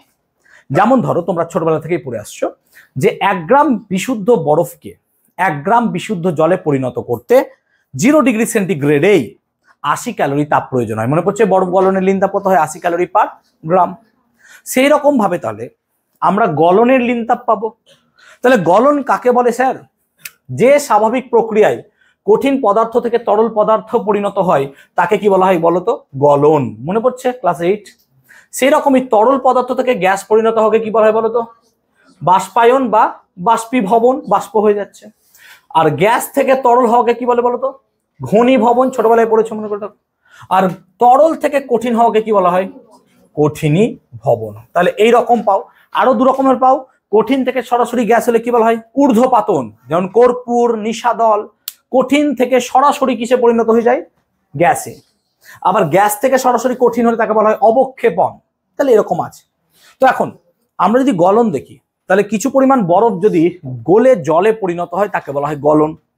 তাহলে বরফ যখন গলে জলে পরিণত হবে, তাহলে এটা ধরো বরফ, বরফ থেকে জলে পরিণত হবে। তাহলে যখন বরফ থেকে জলে পরিণত হবে তখন আমাকে 80 ক্যালোরি পার গ্রাম তাপ দিতে হবে। হ্যাঁ না বলো? সেই জন্য বরফ গলনের লীন তাপ কত হবে স্যার? 80 ক্যালোরি পার গ্রাম। অর্থাৎ 1 গ্রাম বরফকে 1 গ্রাম জলে 0 ডিগ্রি সেলসিয়াসে পরিণত করতে আমাকে কত তাপ দিতে হবে? 80 ক্যালোরি পার গ্রাম। সেই রকমই জল থেকে যদি জলীয় বাষ্প, যেটাকে আমরা কি বলছি গ্যাস নাকি রে, জলীয় বাষ্পে পরিণত করতে আমাকে কত তাপ দিতে হবে বলতো? জানিস তোরা? 537 ক্যালোরি। মনে পড়ছে? 537 ক্যালোরি পার গ্রাম। অর্থাৎ এটা হচ্ছে জলের বাষ্পীভবনের লীন তাপ। তাহলে যদি বলা হয় গলনের লীন তাপ কাকে বলে, তাহলে আমরা বলবো একক ভরের কোনো কঠিন পদার্থের উষ্ণতার পরিবর্তন না করে কেবলমাত্র কঠিন থেকে তরলে পরিণত করতে যে পরিমাণ তাপ প্রয়োজন তাকে বলা হয় তার গলনের লীন তাপ। তাহলে বরফ গলনের লীন তাপ কত হবে? 80 ক্যালোরি পার গ্রাম। সেরকম ভাবে তোমরা বাষ্পীভবনের লীন তাপ কাকে বলে, ঘনীভবনের লীন তাপ কাকে বলে এবং কঠিনীভবনের লীন তাপ কাকে বলে পারবে। যদি বরফ, জল, জলীয় বাষ্প এই ক্ষেত্রে দেখি আমরা, তাহলে তোমরা দেখবে জলীয় বাষ্প থেকে জলে পরিণত হতে লাগে -537 ক্যালোরি পার গ্রাম। মাইনাসটা কেন দিলাম স্যার? দেখো, জল থেকে বাষ্প হতে গেলে 537 ক্যালোরি পার গ্রাম তাপ লাগবে। তাহলে বাষ্প থেকে জল হতে গেলে 537 ক্যালোরি পার গ্রাম তাপ ছেড়ে দেবে, তাহলে মাইনাস হয়ে যাবে। সেরকমই জল থেকে বরফ হতে গেলে -80 ক্যালোরি পার গ্রাম তাপ কি করবে, সে বেটা ছেড়ে দেবে। তাহলে 80 ক্যালোরি পার গ্রাম করে তাপ সে কি করবে, ছেড়ে দেবে। আই হোপ ক্লিয়ার করতে পারলাম। তাহলে পরে এই হচ্ছে অবস্থার পরিবর্তন। তাহলে এখন তোমরা কঠিনীভবনের লীন তাপ, ঘনীভবনের লীন তাপ, বাষ্পীভবনের লীন তাপ আর গলনের লীন তাপ এগুলো একটু বাড়িতে পড়বে। যেহেতু এটা 7-8 ছিল ইন ডিটেল, মনে করে দেখতে পারো তোমরা, এই যে ডিটেল ছিল আর আমাদের এখানে অল্প বিস্তর আছে, সেজন্য আমরা একটু পড়ালাম, তোমরা এখান থেকে এটা পড়বে। কিন্তু আমি এখানে ইন্টারেস্টেড নই, আমি ইন্টারেস্টেড এর থেকে একটু অ্যাডভান্স জিনিসে, যেটা আমাদের এবার সিলেবাসে আছে। দেখো, কঠিন থেকে যখন আমরা এই দিকে যাচ্ছি, কঠিন থেকে তরল, তরল থেকে গ্যাস, তুমি বলো তাদের উষ্ণতা আস্তে আস্তে বাড়ছে, হ্যাঁ না বলো, স্বাভাবিকভাবে। তাই কঠিন থেকে তরল, তরল থেকে গ্যাস, এই ঘটনাটাকে বলা হয় উচ্চ অবস্থান্তর। কি বলা হয়, উচ্চ অবস্থান্তর। উচ্চ মানে টেম্পারেচার আস্তে আস্তে বাড়ছে। তাহলে উল্টোটা হবে, যদি গ্যাস থেকে তরল, তরল থেকে কঠিন হয়, তাকে কি বলবো, নিম্ন অবস্থান্তর, মানে নিচে নামছে। এই উচ্চ অবস্থান্তর আর নিম্ন অবস্থান্তরের গ্রাফটাকে আমরা আঁকবো সময়ের সাপেক্ষে উষ্ণতার। তাহলে আমরা এখন নিম্ন আর উচ্চ অবস্থান্তরের গ্রাফ, আমি উচ্চ অবস্থান্তরটা বোঝাচ্ছি তোমাদেরকে, তোমরা নিম্ন অবস্থান্তরটা হোমওয়ার্ক আকারে নেবে এবং প্রত্যেকে বাড়ি থেকে বুঝে আসবে। উচ্চটা ভালো করে সেজন্য বোঝো যাতে করে নিম্নটা তোমরা বুঝতে পারো। ক্লিয়ার? চলো আমরা উচ্চ অবস্থান্তরের ক্ষেত্রে উষ্ণতা সময় অক্ষকে আঁকছি। এটা হচ্ছে উষ্ণতা, এই দিকটা প্রকাশ করছে আমার সময়। উষ্ণতা সময় অক্ষ, এটা হচ্ছে আমাদের উষ্ণতা সময় অক্ষ, মাথায় রাখবে। গ্রাফটা একটু ভালো করে দেখবে। ধরো আমি একটা সহজ উদাহরণ নিচ্ছি, ধরো লোহা নিলাম, লোহা, ঠিক আছে, লোহা নিলাম। লোহা যখন আমি পরীক্ষাটা শুরু করছি তখন টাইম কত স্যার, 0, হ্যাঁ না বলো। যখন পরীক্ষাটা শুরু করছি, স্টপ ওয়াচ মেরেছি, টাইম কত, 0। তখনও লোহার যে উষ্ণতাটা থাকবে সেটা ঘরের উষ্ণতার সাথে সমান হবে, হ্যাঁ না বলো। যেমন ধরো আমাদের আজকের ঘরের টেম্পারেচার কত, 25 ডিগ্রি সেলসিয়াস ধরে চলো, এসি 17-18 চলছে, ঠিক আছে, আমরা 20 ধরে চলছি। ধরো 20 ডিগ্রি সেলসিয়াস ঘরের টেম্পারেচার, ঘরের তাপমাত্রা মোটামুটি 20-22 হবে, এরকম যা অবস্থা আছে। তাহলে 20-22 ডিগ্রি টেম্পারেচার, ঘরের টেম্পারেচার। তাহলে যে লোহাটাকে নিয়েছো সেটারও উষ্ণতা কত হবে, 20-22 ডিগ্রি। তুমি নিজেকে বলিও না স্যার আমার তো 20-22 নয়, কেন? আরে তুমি মানুষ, তোমার দেহের মধ্যে কি হচ্ছে, বিপাকীয় ক্রিয়া ঘটছে, এবং তোমার দেহে একটা কনস্ট্যান্ট টেম্পারেচার 98.4 ডিগ্রি ফারেনহাইট কি থাকে, ধরে রাখা থাকে। ঠিক আছে, ক্লিয়ার হয়েছে? চলো, তাহলে আমরা ধরলাম লোহাটা উষ্ণতা এইটা, এটা কত বাবা, এটা ঘরের উষ্ণতা, হ্যাঁ না বল। এটা কি উষ্ণতা বলছি আমরা, ঘরের উষ্ণতা। লোহাটা এখানে আছে, এবার আমি কি করেছি, লোহাটাকে একটা বাতিতে বা কোনো জায়গায় রেখেছি, দিয়ে তলে গ্যাস ভরে দিয়েছি। চল, এবার আমরা ওর উষ্ণতাকে আস্তে আস্তে কি করছি, বাড়াচ্ছি। বলো, লোহার উষ্ণতা বাড়াতে বাড়াতে বাড়াতে ধরো আমি 1500 ডিগ্রি সেলসিয়াসে নিয়ে গেলাম। এবার যখনই 1500 ডিগ্রি সেলসিয়াসে নিয়ে যাবো, লোহা কি হবে বলতো, গলতে শুরু করবে, হ্যাঁ না বল। লোহা গলতে শুরু করবে। তাহলে এটাকে কি বলবো, লোহার গলনাঙ্ক, হ্যাঁ না বল। কি হলো, কিছু বলবে? কারোর মনে প্রশ্ন আছে নাকি, বলো? নেই? তাহলে লোহার গলনাঙ্ক 1500 ডিগ্রি, আমরা ধরে চলছি, একটা অ্যাজুম করছি। তাহলে আমরা ওর উষ্ণতা বাড়াচ্ছি, বাড়াতে বাড়াতে বাড়াতে বাড়াতে কোথায় নিয়ে গেলাম স্যার, এইখানটাতে। এটা 1500 degree Celsius, that means sir এইখানটাতে লোহা গলতে শুরু করেছে, হ্যাঁ না বলো। এবং এইটাকে বলছি আমরা কি, লোহার স্যার গলনাঙ্ক। তার মানে লোহাটা এখানে এসে যখন পৌঁছেছে তখন তার উষ্ণতা সমান হারে বেড়েছে বলে এত দূর পর্যন্ত চলে আসবে, এইটা হচ্ছে তার গ্রাফ। এবার লোহাটা যখন ঘরের উষ্ণতা থেকে কোথায় যাচ্ছে স্যার, না তো গলনাঙ্কে, তখন লোহাটা কঠিন ছিল, হ্যাঁ না বলো। অর্থাৎ লোহাটা কঠিন অবস্থাতেই থাকবে। যখন সে গলনাঙ্কে পৌঁছাবে তখন সে গলতে শুরু করবে, ইয়েস অর নো। কিন্তু ততক্ষণ সে কি অবস্থায় থাকবে স্যার, কঠিন অবস্থায়। সেজন্য এটা কঠিন অবস্থা। কিন্তু যখনই সে গলনাঙ্কে পৌঁছে গেছে এবং গলতে শুরু করেছে তখন তার উষ্ণতার কোনো পরিবর্তন হয় না, কেন, লীন তাপ, হ্যাঁ না বলো। তার মানে যখনই সে গলতে শুরু করবে, এই জায়গায় সে গলতে শুরু করেছে এই টাইমে, ততক্ষণ তার কোনো রকমের উষ্ণতার পরিবর্তন হবে না। অর্থাৎ উষ্ণতার যদি পরিবর্তন না হয়, সরল রেখা হবে, হ্যাঁ না বল। ঠিক তো, দেখ উষ্ণতার কোনো পরিবর্তন হচ্ছে না, তার মানে এখানে পদার্থটা কি হচ্ছে, গলছে, হ্যাঁ না বলো। তাহলে এখানে কঠিনও থাকবে, তার সাথে কি মিশে থাকবে বলো তো, তরলও মিশে থাকবে। উদাহরণ দিচ্ছি, বরফকে যদি গলতে শুরু করো, একটা পাত্রে রেখে দাও, দেখবে বরফ আর জলের মিশ্রণ থাকবে, হ্যাঁ না বলো। বরফ আর জলের মিশ্রণ থাকবে। অর্থাৎ বরফও থাকবে, তার সাথে সাথে কি থাকবে, জলও থাকবে। তাহলে বরফ প্লাস জল একসঙ্গে থাকবে। তাহলে এইটা হচ্ছে সেই মিশ্রণটা, কঠিন প্লাস তরল এভাবে থাকবে, ঠিক আছে। এবং এই জায়গাটায় কি হচ্ছে, গলন হচ্ছে। তাই এটাকে আমরা কি বলছি বলতো, এটাকে কি বলছি, গলন। এটা গলন হচ্ছে, গলন হচ্ছে। এবার পুরোপুরি গলে গেল, এতদূর পর্যন্ত পুরোপুরি গলে গেল, শেষ, ও পুরো গলে গেছে লোহা। এবার লোহাকে যদি আরো উষ্ণতা বাড়ানো হয়, লোহা কি হবে, ফুটতে শুরু করবে একটা টাইম পর, হ্যাঁ না বল। লোহা গলে গেছে, গলার পর ওকে আরো উষ্ণতা দিতে হবে, হ্যাঁ না বল। তাহলে গলার পর ওকে আরো উষ্ণতা দিচ্ছি, দিয়ে এই জায়গাটায় এসে দেখছি লোহা টকবক করে ফুটছে, যেমন জল। পুরো বরফ গলে জল হয়ে গেল। জল হয়ে গেলে কি জল ফুটতে শুরু করে দেবে নাকি, না, ওকে 100 ডিগ্রিতে নিয়ে যেতে হবে, হ্যাঁ না বলো। তেমনি লোহারও একটা স্ফুটনাঙ্ক আছে, সেই জায়গাটায় যখন লোহাকে আমি নিয়ে যাব তখন দেখবো লোহা ফুটতে শুরু করছে। এটাকে কি বলবো, স্ফুটনাঙ্ক নাকি রে, ক্লাস 8 মনে করে দেখ। তাই এটা হচ্ছে স্ফুটনাঙ্ক। এবার লোহা এই জায়গাটায় ফুটতে শুরু করছে, হ্যাঁ না বল। লোহা এই জায়গাটায় কি হচ্ছে, ফুটতে শুরু করছে। এবার লোহা যতক্ষণ ফুটবে ততক্ষণ তার উষ্ণতা কি থাকবে, স্থির থাকবে। তাহলে এই জায়গাটায় কি হচ্ছে, আর একটা অবস্থার পরিবর্তন হচ্ছে, দেখ এই জায়গাটায়, হ্যাঁ না বল, ভালো করে বোঝ, ঠিক তো। দেখ এই জায়গাটায় ছিল কঠিন প্লাস তরল, এটা ছিল কঠিন, তাহলে এটা কি হবে বলতো, শুধুমাত্র তরল, হ্যাঁ না বল। আর এই জায়গাটায় কি থাকবে তাহলে বলতো, তরল থাকবে, তার সাথে কি থাকবে বলতো, গ্যাস বা বাষ্প, নাকি রে, ক্লিয়ার। আর এই জায়গাটায় কি হবে বলতো, বাষ্পীভবন, নাকি রে। এই জায়গাটা কি হবে, মানে বাষ্পীভবন, বা কি লিখতে পারিস তুই, ফুটন, ঠিক বুঝতে পারছি। তাহলে আমি আরেকবার ছবিটা বোঝাচ্ছি।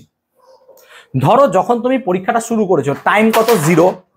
যখন টাইম 0 তখন তোমার লোহাটা নিয়েছিলে, তার উষ্ণতা ঘরের উষ্ণতার সাথে সমান, কিন্তু তুমি পেছনে কি দিয়েছো, ওর গ্যাস দিয়ে দিয়েছো, আগুন জ্বলছে। আগুন জ্বলার ফলে তার উষ্ণতা আস্তে আস্তে বাড়তে বাড়তে বাড়তে বাড়তে এমন জায়গায় গেল যখন সেই পদার্থটা কি হলো, গলতে শুরু করলো। যে উষ্ণতায় পদার্থ গলতে শুরু করে তাকে কি বলি আমরা, গলনাঙ্ক। তাহলে গলনাঙ্ক। এবার যতক্ষণ পদার্থটা গলবে ততক্ষণ তার উষ্ণতার কোনো পরিবর্তন হবে না, সেজন্য উষ্ণতাটা একই আছে, দেখতে পাচ্ছ। কিন্তু সময় অতিবাহিত হয়ে যাচ্ছে, এবং যতক্ষণ গলছিল ততক্ষণ তার কঠিন আর তরল দুটো পদার্থই মিশে থাকবে। গলা কমপ্লিট হয়ে গেল, গলে গেল সম্পূর্ণ, আবার উষ্ণতা বাড়াচ্ছি। এবার এমন উষ্ণতায় পৌঁছাবে যে জায়গায় লোহা টকবক করে ফুটতে শুরু করবে, তাকে কি বলবো, স্ফুটনাঙ্ক। দেখো স্ফুটনাঙ্ক হয়ে গেছে। এবং যতক্ষণ স্ফুটন হবে ততক্ষণ উষ্ণতার কোনো পরিবর্তন হবে না, সেজন্য এটাও স্ট্রেট লাইন হবে। তোমরা তোমাদের নোটসে দেখতে পারো, 116 নম্বর পেজে দেওয়া আছে। আই হোপ ক্লিয়ার হয়ে গেছে সকলের। ক্লিয়ার হয়েছে উচ্চ অবস্থান্তরের গ্রাফ। তাহলে উচ্চ অবস্থান্তরের গ্রাফটা তোমরা আই হোপ ক্লিয়ার করাতে পেরেছি। ভালো করে বুঝে নাও, এই লেখচিত্রটা পরীক্ষায় তোমাদের আসবেই, 100% ধরে চলো যে এই লেখচিত্রটা পরীক্ষা আঁকতে দেয়, এবং যা যা এঁকেছি আমি এই সব কটা তথ্য তোমাদের ওখানে দেখাতে হবে। এবার এটা কি লেখচিত্র আঁকলাম বলো তো, উচ্চ বা ঊর্ধ্ব অবস্থান্তর, নাকি। তাহলে এবার উচ্চ অবস্থান্তর কি হলো বাবা, উচ্চ অবস্থান্তর শেখালাম। তাহলে এরকম ভাবে তোমরা নিম্ন অবস্থান্তরটা বাড়িতে ট্রাই করবে, বুঝবে, ঠিক আছে। এটাই হোমওয়ার্ক প্রত্যেক বছরই আমি দিই, তোমাদেরও দিলাম। নিম্ন অবস্থান্তরটা একটু বোঝার চেষ্টা করবে, তো যে উচ্চটা তো আমি শিখিয়ে দিলাম, ঠিক আছে। আর আমি পরীক্ষায় নিম্ন অবস্থান্তরই দেবো, কারণ আমি যেটা শিখিয়ে দিলাম এটা শেখাইনি, এটা তোমাদেরকে শিখতে বলেছি। যদি কোনো অসুবিধা হয় তাহলে আমি তো আছি, আমাকে জিজ্ঞেস করলে আমি বলে দেবো, অবভিয়াসলি, এমন নয় যে বলবো না, আমাকে জিজ্ঞেস করবে, আমি বলে দেবো। কিন্তু একটা শিখিয়ে দিলাম, আরেকটা তো নিজেরা চেষ্টা করি। এবার দেখো উচ্চ যদি এরকম হয়, নিম্ন কি হবে বলো তো, উল্টোটা হবে, বুঝতে পারছো তো। তো গ্রাফটা আশা করি ক্লিয়ার হয়ে যাবে অনেকটাই, হ্যাঁ। আচ্ছা, এদূর কি ক্লিয়ার হয়েছে সবার, বলবে আমাকে। এদূর কি ক্লিয়ার হয়েছে সবার, বলবে আমাকে। তাহলে অবস্থান্তর বুঝলাম। তাহলে আমরা প্রথম থেকে কতটুকু পড়লাম দেখি। আমরা পড়লাম তাপ কি জিনিস, তাপমাত্রা কি জিনিস, তাপ কি কি বিষয়ের উপর নির্ভর করে।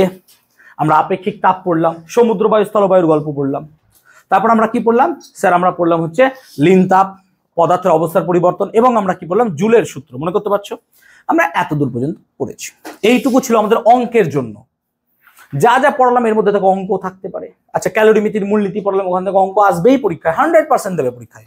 কেন, অ্যানুয়ালে এখান থেকে অঙ্ক দেবে, কারণ এটা অ্যানুয়ালের সিলেবাস, চ্যাপ্টার থাকবে অ্যানুয়ালে। তাহলে এখান থেকে অঙ্ক একটা তুমি পাবেই। তো অঙ্কটা আজকে করাচ্ছি না আমি, নেক্সট দিন অঙ্ক করাবো, অসুবিধা নাই। এবার পড়বো আমরা সম্পৃক্ত আর অসম্পৃক্ত বাষ্প। সম্পৃক্ত আর অসম্পৃক্ত বাষ্প। বাষ্প মানে কি স্যার, না তো তরল পদার্থের একটি অবস্থা, অর্থাৎ তরল পদার্থ তাপে যে রূপ ধারণ করে সেটাকে কি বলে, অ্যাকচুয়ালি বাষ্প, অবস্থার পরিবর্তনের মাধ্যমে। ক্লিয়ার। সম্পৃক্ত আর অসম্পৃক্ত জিনিসটা কি, এটা তোমরা দ্রবণ অধ্যায়ে পড়েছো।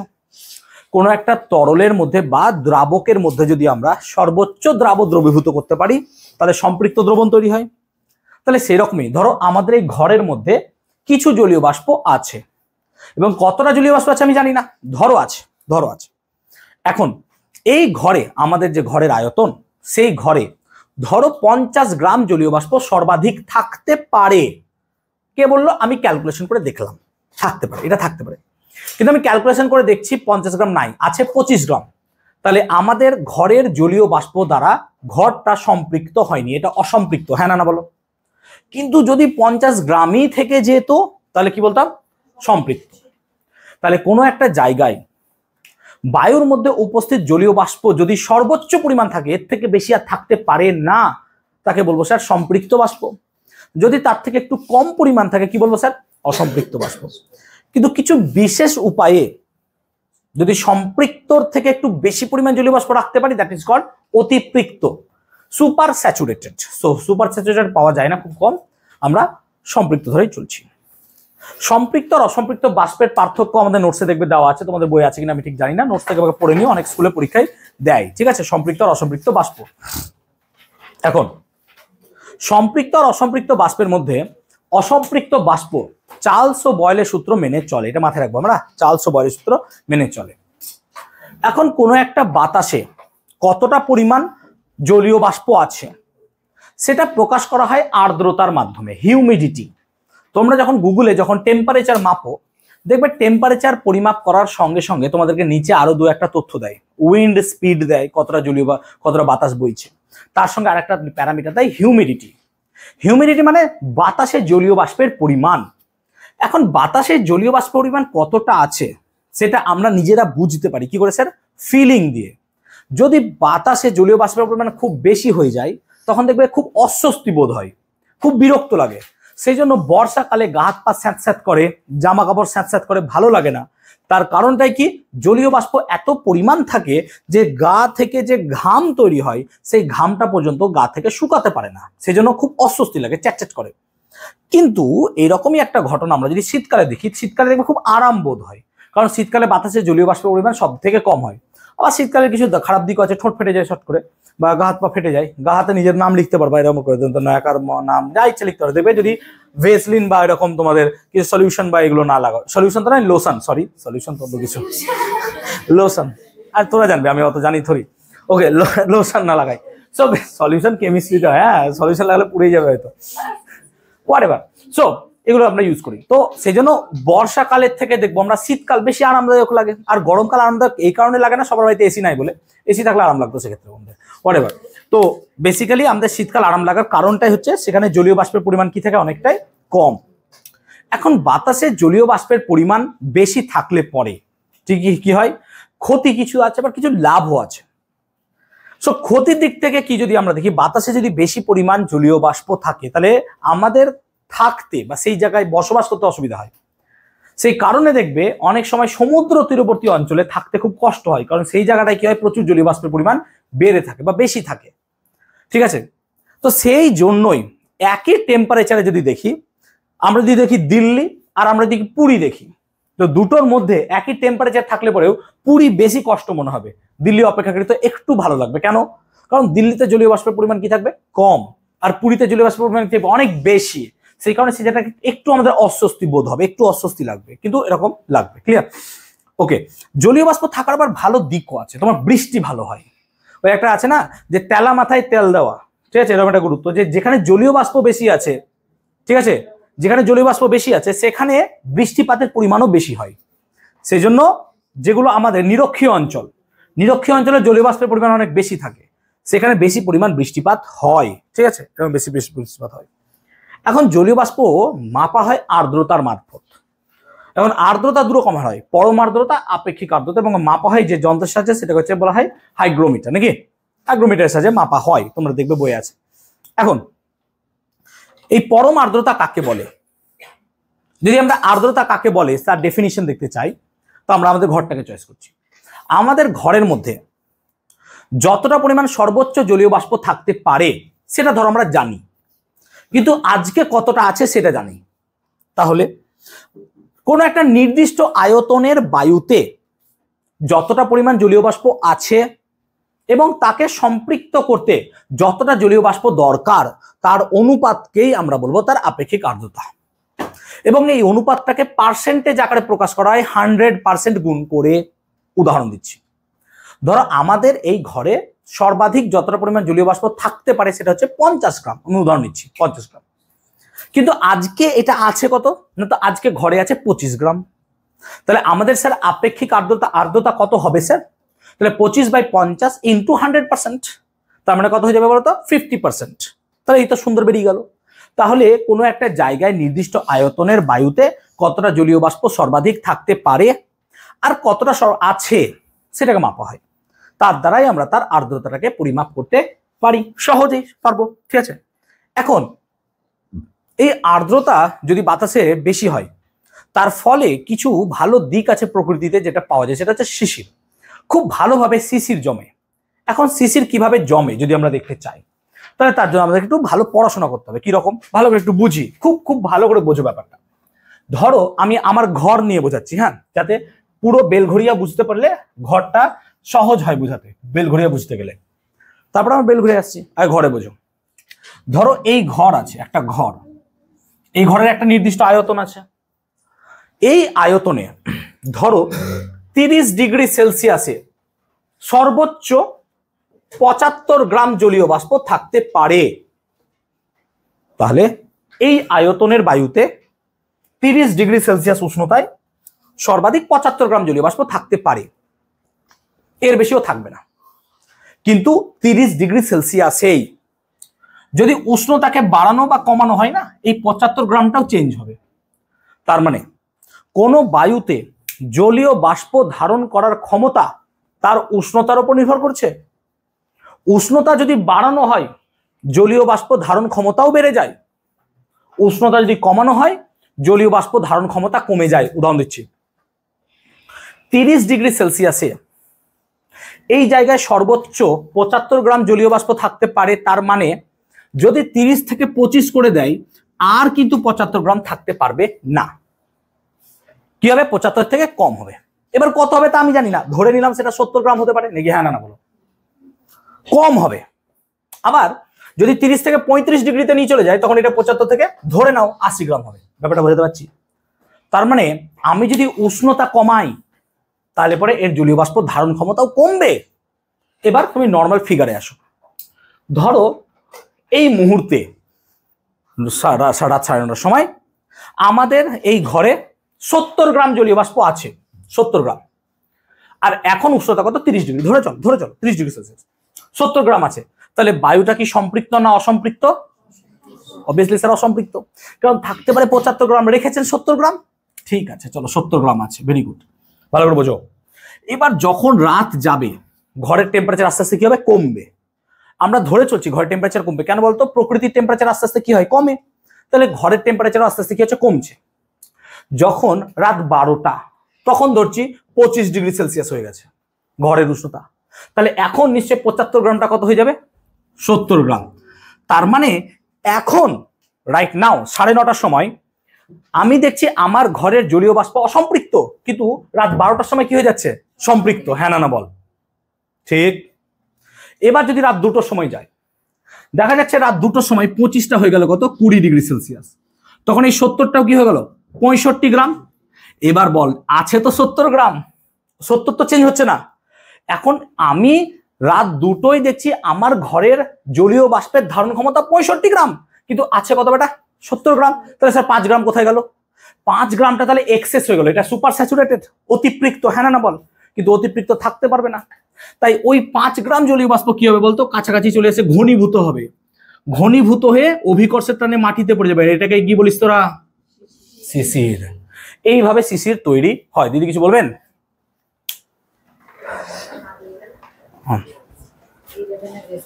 ঠিক আছে, আপনি চলে যান।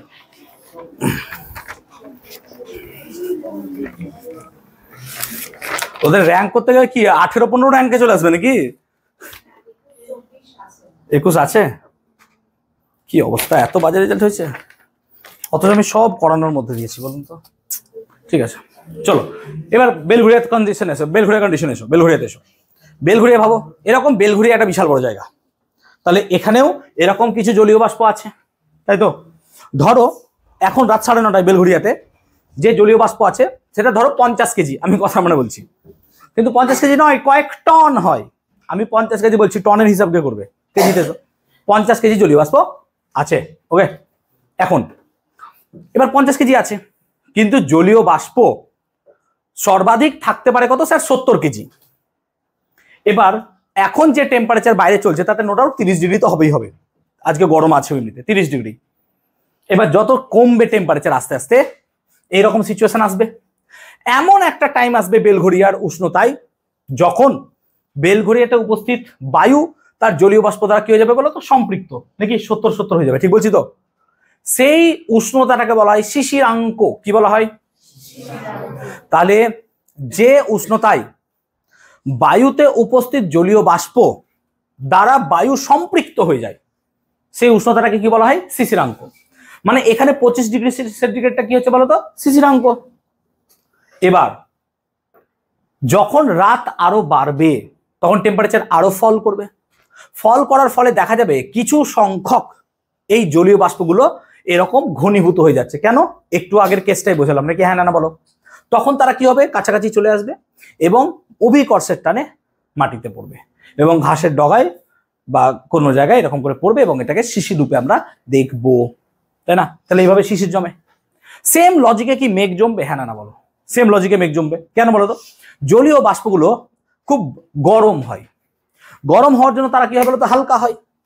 হালকা হওয়ার ফলে তারা কি হয়? আস্তে আস্তে উপরের দিকে উঠে যায়। কিন্তু আস্তে আস্তে উপরের দিকে উঠলেও উপরের টেম্পারেচার আস্তে আস্তে কমে যায়। হ্যাঁ না বলো? তোমরা এটা পড়েছো, ল্যাপস রেট বলা হয়। প্রতি 1 কিলোমিটার উচ্চতা উঠলে 6.5 ডিগ্রি সেন্টিগ্রেড করে উষ্ণতা কমে যায়। তাহলে যদি 1 কিলোমিটারে 6.5 ডিগ্রি কমে যায়, তাহলে 2 কিলোমিটারে কত কমবে? 13, আর 3 কিলোমিটারে করবে 20 ডিগ্রি সেলসিয়াস। তার মানে ভূপৃষ্ঠ থেকে 3 কিলোমিটারে 20 ডিগ্রি সেলসিয়াস কমে গেল। মানে বায়ুর এখনকার টেম্পারেচার 30 ডিগ্রি হলে 3 কিলোমিটার উঁচুতে কত হবে? 10 ডিগ্রি সেলসিয়াস। এবার জলীয় বাষ্পগুলো ওখানে গেলে কি হবে? আস্তে আস্তে ঘনীভূত হয়ে যাবে এবং ঘনীভূত হয়ে তারা জলকণা রূপে ওই ইতস্তত ভাবে আকাশে ভেসে বেড়াবে এবং এটাকে আমরা কি বলি? মেঘ বলি। এটাকে আমরা মেঘ বলি। তাহলে এইভাবে মেঘ সৃষ্টি হয়। কুয়াশা সৃষ্টিটা একটু আলাদা। কুয়াশা দেখো সব সিজনে পাওয়া যায় না, এটা শীতকালেই কেবলমাত্র পাওয়া যায়। কেন? কারণ শীতকালে টেম্পারেচার এতটাই কম হয় যে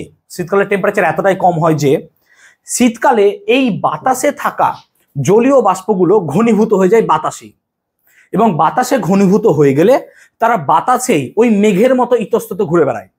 দেখো কুয়াশা ইজ নাথিং বাট মেঘ। কি করে বুঝবে তুমি? দার্জিলিং যাও, বুঝতে পারবা। দার্জিলিং এ তুমি দেখবে যে ওই পাহাড়ে স্যার মেঘ আছে, দেখুন মেঘটা ট্র্যাপ হয়ে আছে, কিন্তু কিছুক্ষণ পর তুমি ওইখানেই পৌঁছে যাবে, তখন দেখবে আশেপাশটা কুয়াশার মতো লাগছে।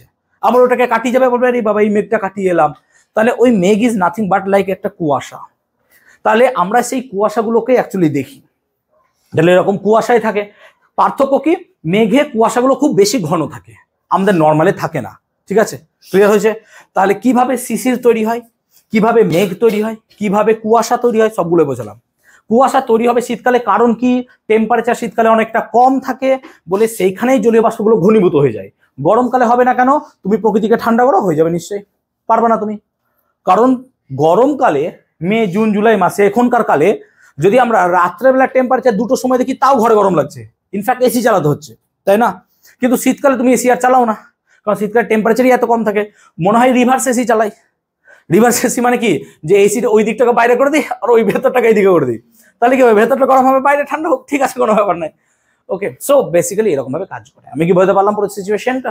তাহলে মেঘ কিভাবে সৃষ্টি হয়, শিশির কিভাবে সৃষ্টি হয়, আমি বোঝাতে পারলাম।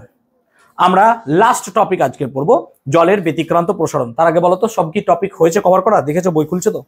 সব কভার হয়েছে টপিক মোটামুটি? জলের ব্যতিক্রান্ত প্রসারণ। আচ্ছা, এই শিশির জমাটা কি বুঝতে পেরেছি বাবা? ওকে, আচ্ছা, ভালো শিশির জমার শর্ত ক্লাস 8 মনে পড়ছে? ভালো শিশির জমার শর্ত কি হতে পারে? নাম্বার 1, যে শিশির তখনই ভালো জমবে যদি বাতাসে জলীয় বাষ্পের পরিমাণ কি হয় বলতো? বেশি। তাহলে বাতাসে জলীয় বাষ্পের পরিমাণ যদি বেশি হয়ে যায় তাহলে শিশির কি হবে? বেশি জমবে। 2 নম্বর, আকাশ মেঘ মুক্ত হতে হবে। আকাশ যদি মেঘ মুক্ত হয় তাহলে ভালো শিশির জমে। আকাশ যদি মেঘ যুক্ত থাকে তাহলে পৃথিবী থেকে বিকীর্ণ তাপ কখনোই মহাশূন্যে আর ফেরত যেতে পারে না, আর আবহাওয়াটা গরম থাকে। আবহাওয়া গরম থাকলে পরে সহজে শিশিরাঙ্কে পৌঁছাতে পারবে না, আর শিশিরাঙ্কে যদি না পৌঁছায় তাহলে পরে আমাদের শিশির তৈরি হবেও না। তাহলে সেই জন্য আমাদের মেঘমুক্ত আকাশে ভালো শিশির জমে। অ্যান্ড নাম্বার 3, বায়ু চলাচল ভালো হলে পরে শিশির ভালো জমে। তাহলে এরকম কিছু শর্ত আছে, দেখবে আমার নোটসেও দেওয়া আছে, এগুলো তোমরা একটু পড়ে নিও। ক্লিয়ার? আমরা পড়বো জলের ব্যতিক্রান্ত প্রসারণ। উষ্ণতা বাড়ানো যদি হয়, ম্যাক্সিমাম সমস্ত পদার্থের ক্ষেত্রে দেখা যায় তাদের দৈর্ঘ্য, ক্ষেত্রফল, আয়তন বৃদ্ধি পায়। মুদ্রা কথা হচ্ছে উষ্ণতা বাড়ালে পদার্থের আয়তন বাড়ে, আর আয়তন বাড়লে ঘনত্ব কমবে। কেন? তোমরা আগের চ্যাপ্টারেই পড়েছো, ঘনত্ব মানে কি হয়? ভর বাই আয়তন। তাহলে আয়তন বাড়লে ঘনত্ব কি হবে? কমবে। তার মানে মুদ্রা কথা হচ্ছে যদি কোনো পদার্থের উষ্ণতাটাকে বাড়ানো হয় তাহলে তার আয়তন কি হবে বেটা? বাড়বে, আর ঘনত্ব কি হবে? কমবে। এটা হচ্ছে গল্প। কিন্তু জলের ক্ষেত্রে একটু ব্যতিক্রম দেখা যায়। কি ব্যতিক্রম? দেখা যায় 0 ডিগ্রি সেলসিয়াস থেকে যখন 4 ডিগ্রি সেলসিয়াসে যাব, অর্থাৎ 0 থেকে 1, 1 থেকে 2, 2 থেকে 3, 3 থেকে 4, তখন জলের আয়তন কি হয়? কমে। জলের আয়তন কি হয়? কমে। আর ঘনত্ব কি হয়? বাড়ে। এবং বাড়তে বাড়তে 4 ডিগ্রি সেলসিয়াসে জলের ঘনত্ব সর্বাধিক, এবং সেটা তোমরা জানো কত বলতো? 1 গ্রাম পার সেমিকিউব। সেই জন্য তো লিটারের সঙ্গে 4 ডিগ্রি সেন্টিগ্রেডের উল্লেখ থাকে, তাই না? তাহলে 4 ডিগ্রিতে ঘনত্ব সর্বাধিক আর আয়তন সর্বনিম্ন। এবং এটাকে যদি আমরা লেখচিত্রের সাহায্যে একটু দেখতে চাই তাহলে দেখাও যায়। কি হয়? এইটা হচ্ছে আয়তনের সাথে তার লেখচিত্র। মানে এটা যদি হয় আয়তন, এই দিকটা যদি হয় উষ্ণতা, তাহলে মাথায় রাখবি এইটা হচ্ছে 4 ডিগ্রি সেলসিয়াস। কেন বলতো? 4 ডিগ্রিতে আয়তন সর্বনিম্ন। আবার যদি ঘনত্বের সাথে দেখিস তাহলে ঘনত্বের সাথে গ্রাফটা এরকম দাঁড়ায়। এটা হচ্ছে কি? ঘনত্ব। তাহলে ঘনত্ব আর আয়তনের সাথে উষ্ণতার যে গ্রাফটা হয় সেই গ্রাফটা ঠিক এরকম লাগে দেখতে। ঠিক আছে? তোরা বইয়ে পাবি এই গ্রাফ দুটো। এখন 0 থেকে 4 পর্যন্ত আয়তন কমছে, ঘনত্ব বাড়ছে, খুব ভালো কথা। কিন্তু যখনই আবার 4 ডিগ্রি সেলসিয়াস থেকে 10 ডিগ্রি সেলসিয়াস যাবো বা আরো বাড়াবো, তখন দেখা যাচ্ছে আবার আয়তন স্যার বেড়ে যাচ্ছে, আয়তন বাড়ছে, আর ঘনত্ব কি হচ্ছে? কমছে। মানে জল পিকুলিয়ার বিহেভিয়ার করছে। কেন পিকুলিয়ার? নর্মালি কি হতো? 0 থেকে যদি বাড়ানো হতো, উষ্ণতা বাড়ালে স্যার আয়তন কমতে, আয়তন কি হতো? বাড়তো। উষ্ণতা বাড়ালে আয়তন কি হতো? বাড়তো। আর ঘনত্ব নর্মালি কমতো, যেটা 4 থেকে 10-এ হচ্ছে। কিন্তু 0 থেকে 4-এ তার দেখো ব্যতিক্রম দেখা যাচ্ছে। তো নর্মালি যদি আমরা দেখি, তো আমরা একটা কোশ্চেন ফেস করি। কোশ্চেনটা কি? যে কোশ্চেন হচ্ছে এরকম যে আমরা জানি যে উষ্ণতা বাড়ালে পদার্থের আয়তন বৃদ্ধি পায়, কিন্তু এমন একটা ঘটনার উদাহরণ দাও যেখানে উষ্ণতা বাড়ালেও তার আয়তন কমে যায়। এরকম একটা উদাহরণ দাও। তাহলে এইটা হবে সেই উদাহরণটা, যে 0 ডিগ্রি সেলসিয়াস থেকে 4 ডিগ্রি সেলসিয়াসে পদার্থের উষ্ণতা বাড়ালেও তার আয়তন কি হয়ে যায়? কমে যায়। সেই কারণে আমরা যদি থার্মোমিটারে, যেটা তোমরা 7-এ পড়েছো, থার্মোমিটারে পারদের পরিবর্তে জল ব্যবহার করতাম আর 0 থেকে 10 ডিগ্রি সেলসিয়াস মাপতে হতো, তাহলে জল কি হতো? এটা ধরো সেই থার্মোমিটার। এই থার্মোমিটারটাকে আমরা মুখে দিয়ে দিতাম, মুখে দেয় তো থার্মোমিটার নাকি, বা টেম্পারেচারটাকে দিতাম। এবার যখন 0 থেকে 4 ডিগ্রি সেন্টিগ্রেডের টেম্পারেচার বাড়বে, 0 থেকে 4 ডিগ্রি সেন্টিগ্রেডের টেম্পারেচার কি হবে? বাড়বে, তখন আয়তন কি হবে? কমবে। তার মানে কি বলতো? জলটা দেখবো আস্তে আস্তে নিচের দিকে নামছে, মানে আমার তখন সমস্যা হবে যে আরে ভাই আমি তাপ দিচ্ছি, জল নামছে, মানে কি তাপ দিলে উষ্ণতা কমে যাচ্ছে নাকি? তা তো হবে না। আবার 4 ডিগ্রি থেকে 10 ডিগ্রিতে কি দেখবো? হু হু করে বেড়ে যাচ্ছে। তাহলে সেই অবস্থায় থার্মোমিটারটাকে ব্যবহার করতে পারবো না আমি। কেন? 0 থেকে 4-এ তার আয়তন কমবে, 4 থেকে 10-এ তার আয়তন বাড়বে। তাহলে এরকম অবস্থায় তো ব্যবহার করতে পারবো না। সেই কারণে আমরা কখনোই থার্মোমিটারকে ইউজ করতে পারবো না এই সেন্সে। কিন্তু এই জলের ব্যতিক্রমে না একটা খুব ভালো ব্যবহার আছে। ব্যবহারটা কি? জলের ব্যতিক্রান্ত প্রসারণে একটা ভালো ব্যবহার আছে। ব্যবহারটা কি হচ্ছে? ভালো করে বোঝো। ধরো একটা হ্রদ আছে, এরকম আমার কাছে হ্রদ। কোন জায়গার হ্রদ? ধরো সিকিমের হ্রদ বা কাশ্মীরের হ্রদ, এরকম একটা হ্রদ যেখানে শীতকালে জল জমে বরফ হয়ে যায়। কিন্তু শীতকালে জল জমে বরফ হয় মানে বরফের উপরিতলটা বরফ হয়, এই হ্রদের উপরিতলটা বরফ হয়, কারণ বাইরের টেম্পারেচার নেগেটিভ থাকে। তাহলে এখানকার জলগুলো তাপ বর্জন করে এখানকার বরফে পরিণত হয়। এখন ঠিক বরফের নিচের যে টেম্পারেচার সেটা 0 ডিগ্রি সেলসিয়াস থাকবে, এবং আস্তে আস্তে আস্তে ধরো এখানে 10 ডিগ্রি সেলসিয়াস আছে আছে আছে আর এখানে মাছ ঘুরে বেড়াচ্ছে, কিন্তু বাইরে হু হু করে ঠান্ডা কমে যাচ্ছে। তাহলে এখানকার বরফগুলো আস্তে আস্তে বাড়বে। হ্যাঁ না, বাড়তে বাড়তে বাড়তে তোমার ধারণা হতে পারে যে স্যার পুরো বরফই জমে গেছে আর জলই তলে নাই। এরকম হয় না। ইউটিউব দেখলে আরো ভালো বুঝবে, যে গোল করে কাটে দিয়ে মাছ বার করে নেয়। তো এরকম দেখবে যে অনেক সময় এই জল থাকে, কিন্তু এই জলটা থাকে কেন? সব জল বরফ হয় না কেন? তার জন্য আমরা উদাহরণ দেখছি। আচ্ছা ধরছি এটা 10 ডিগ্রি সেলসিয়াসের জল, আর এটা হচ্ছে 0 ডিগ্রির জল, কিন্তু 0 ডিগ্রির জলটা একটু ভারী আর 10 ডিগ্রির জলটা একটু হালকা হওয়ার কারণে কি হবে না, তো এই 0 ডিগ্রির জলটা নিচে নামবে, হ্যাঁ না বলো, কেন? ভারী। আর 10 ডিগ্রির জলটা কি হচ্ছে, হালকা বলে কি যাবে, উপরে যাবে, তাহলে এখানে একটা পরিচলন স্রোত পাবে, ইয়েস অর নো? ওকে, এখন এই পরিচলন স্রোত হবে 0 থেকে 10, 10 থেকে 0, 0 থেকে 10, 10 থেকে 0 হতে হতে হতে কি হবে, এই 10 ডিগ্রি টেম্পারেচারটা আস্তে আস্তে কমবে, হ্যাঁ না বল? কেন কমবে বলতো? কারণ এখানকার জল এখানে যাচ্ছে, তাপটাকে হারিয়ে দিচ্ছে, আর এখানকার ঠান্ডা জল নামছে, তাহলে এখানকার টেম্পারেচার আস্তে আস্তে কি হবে বলতো, কমবে।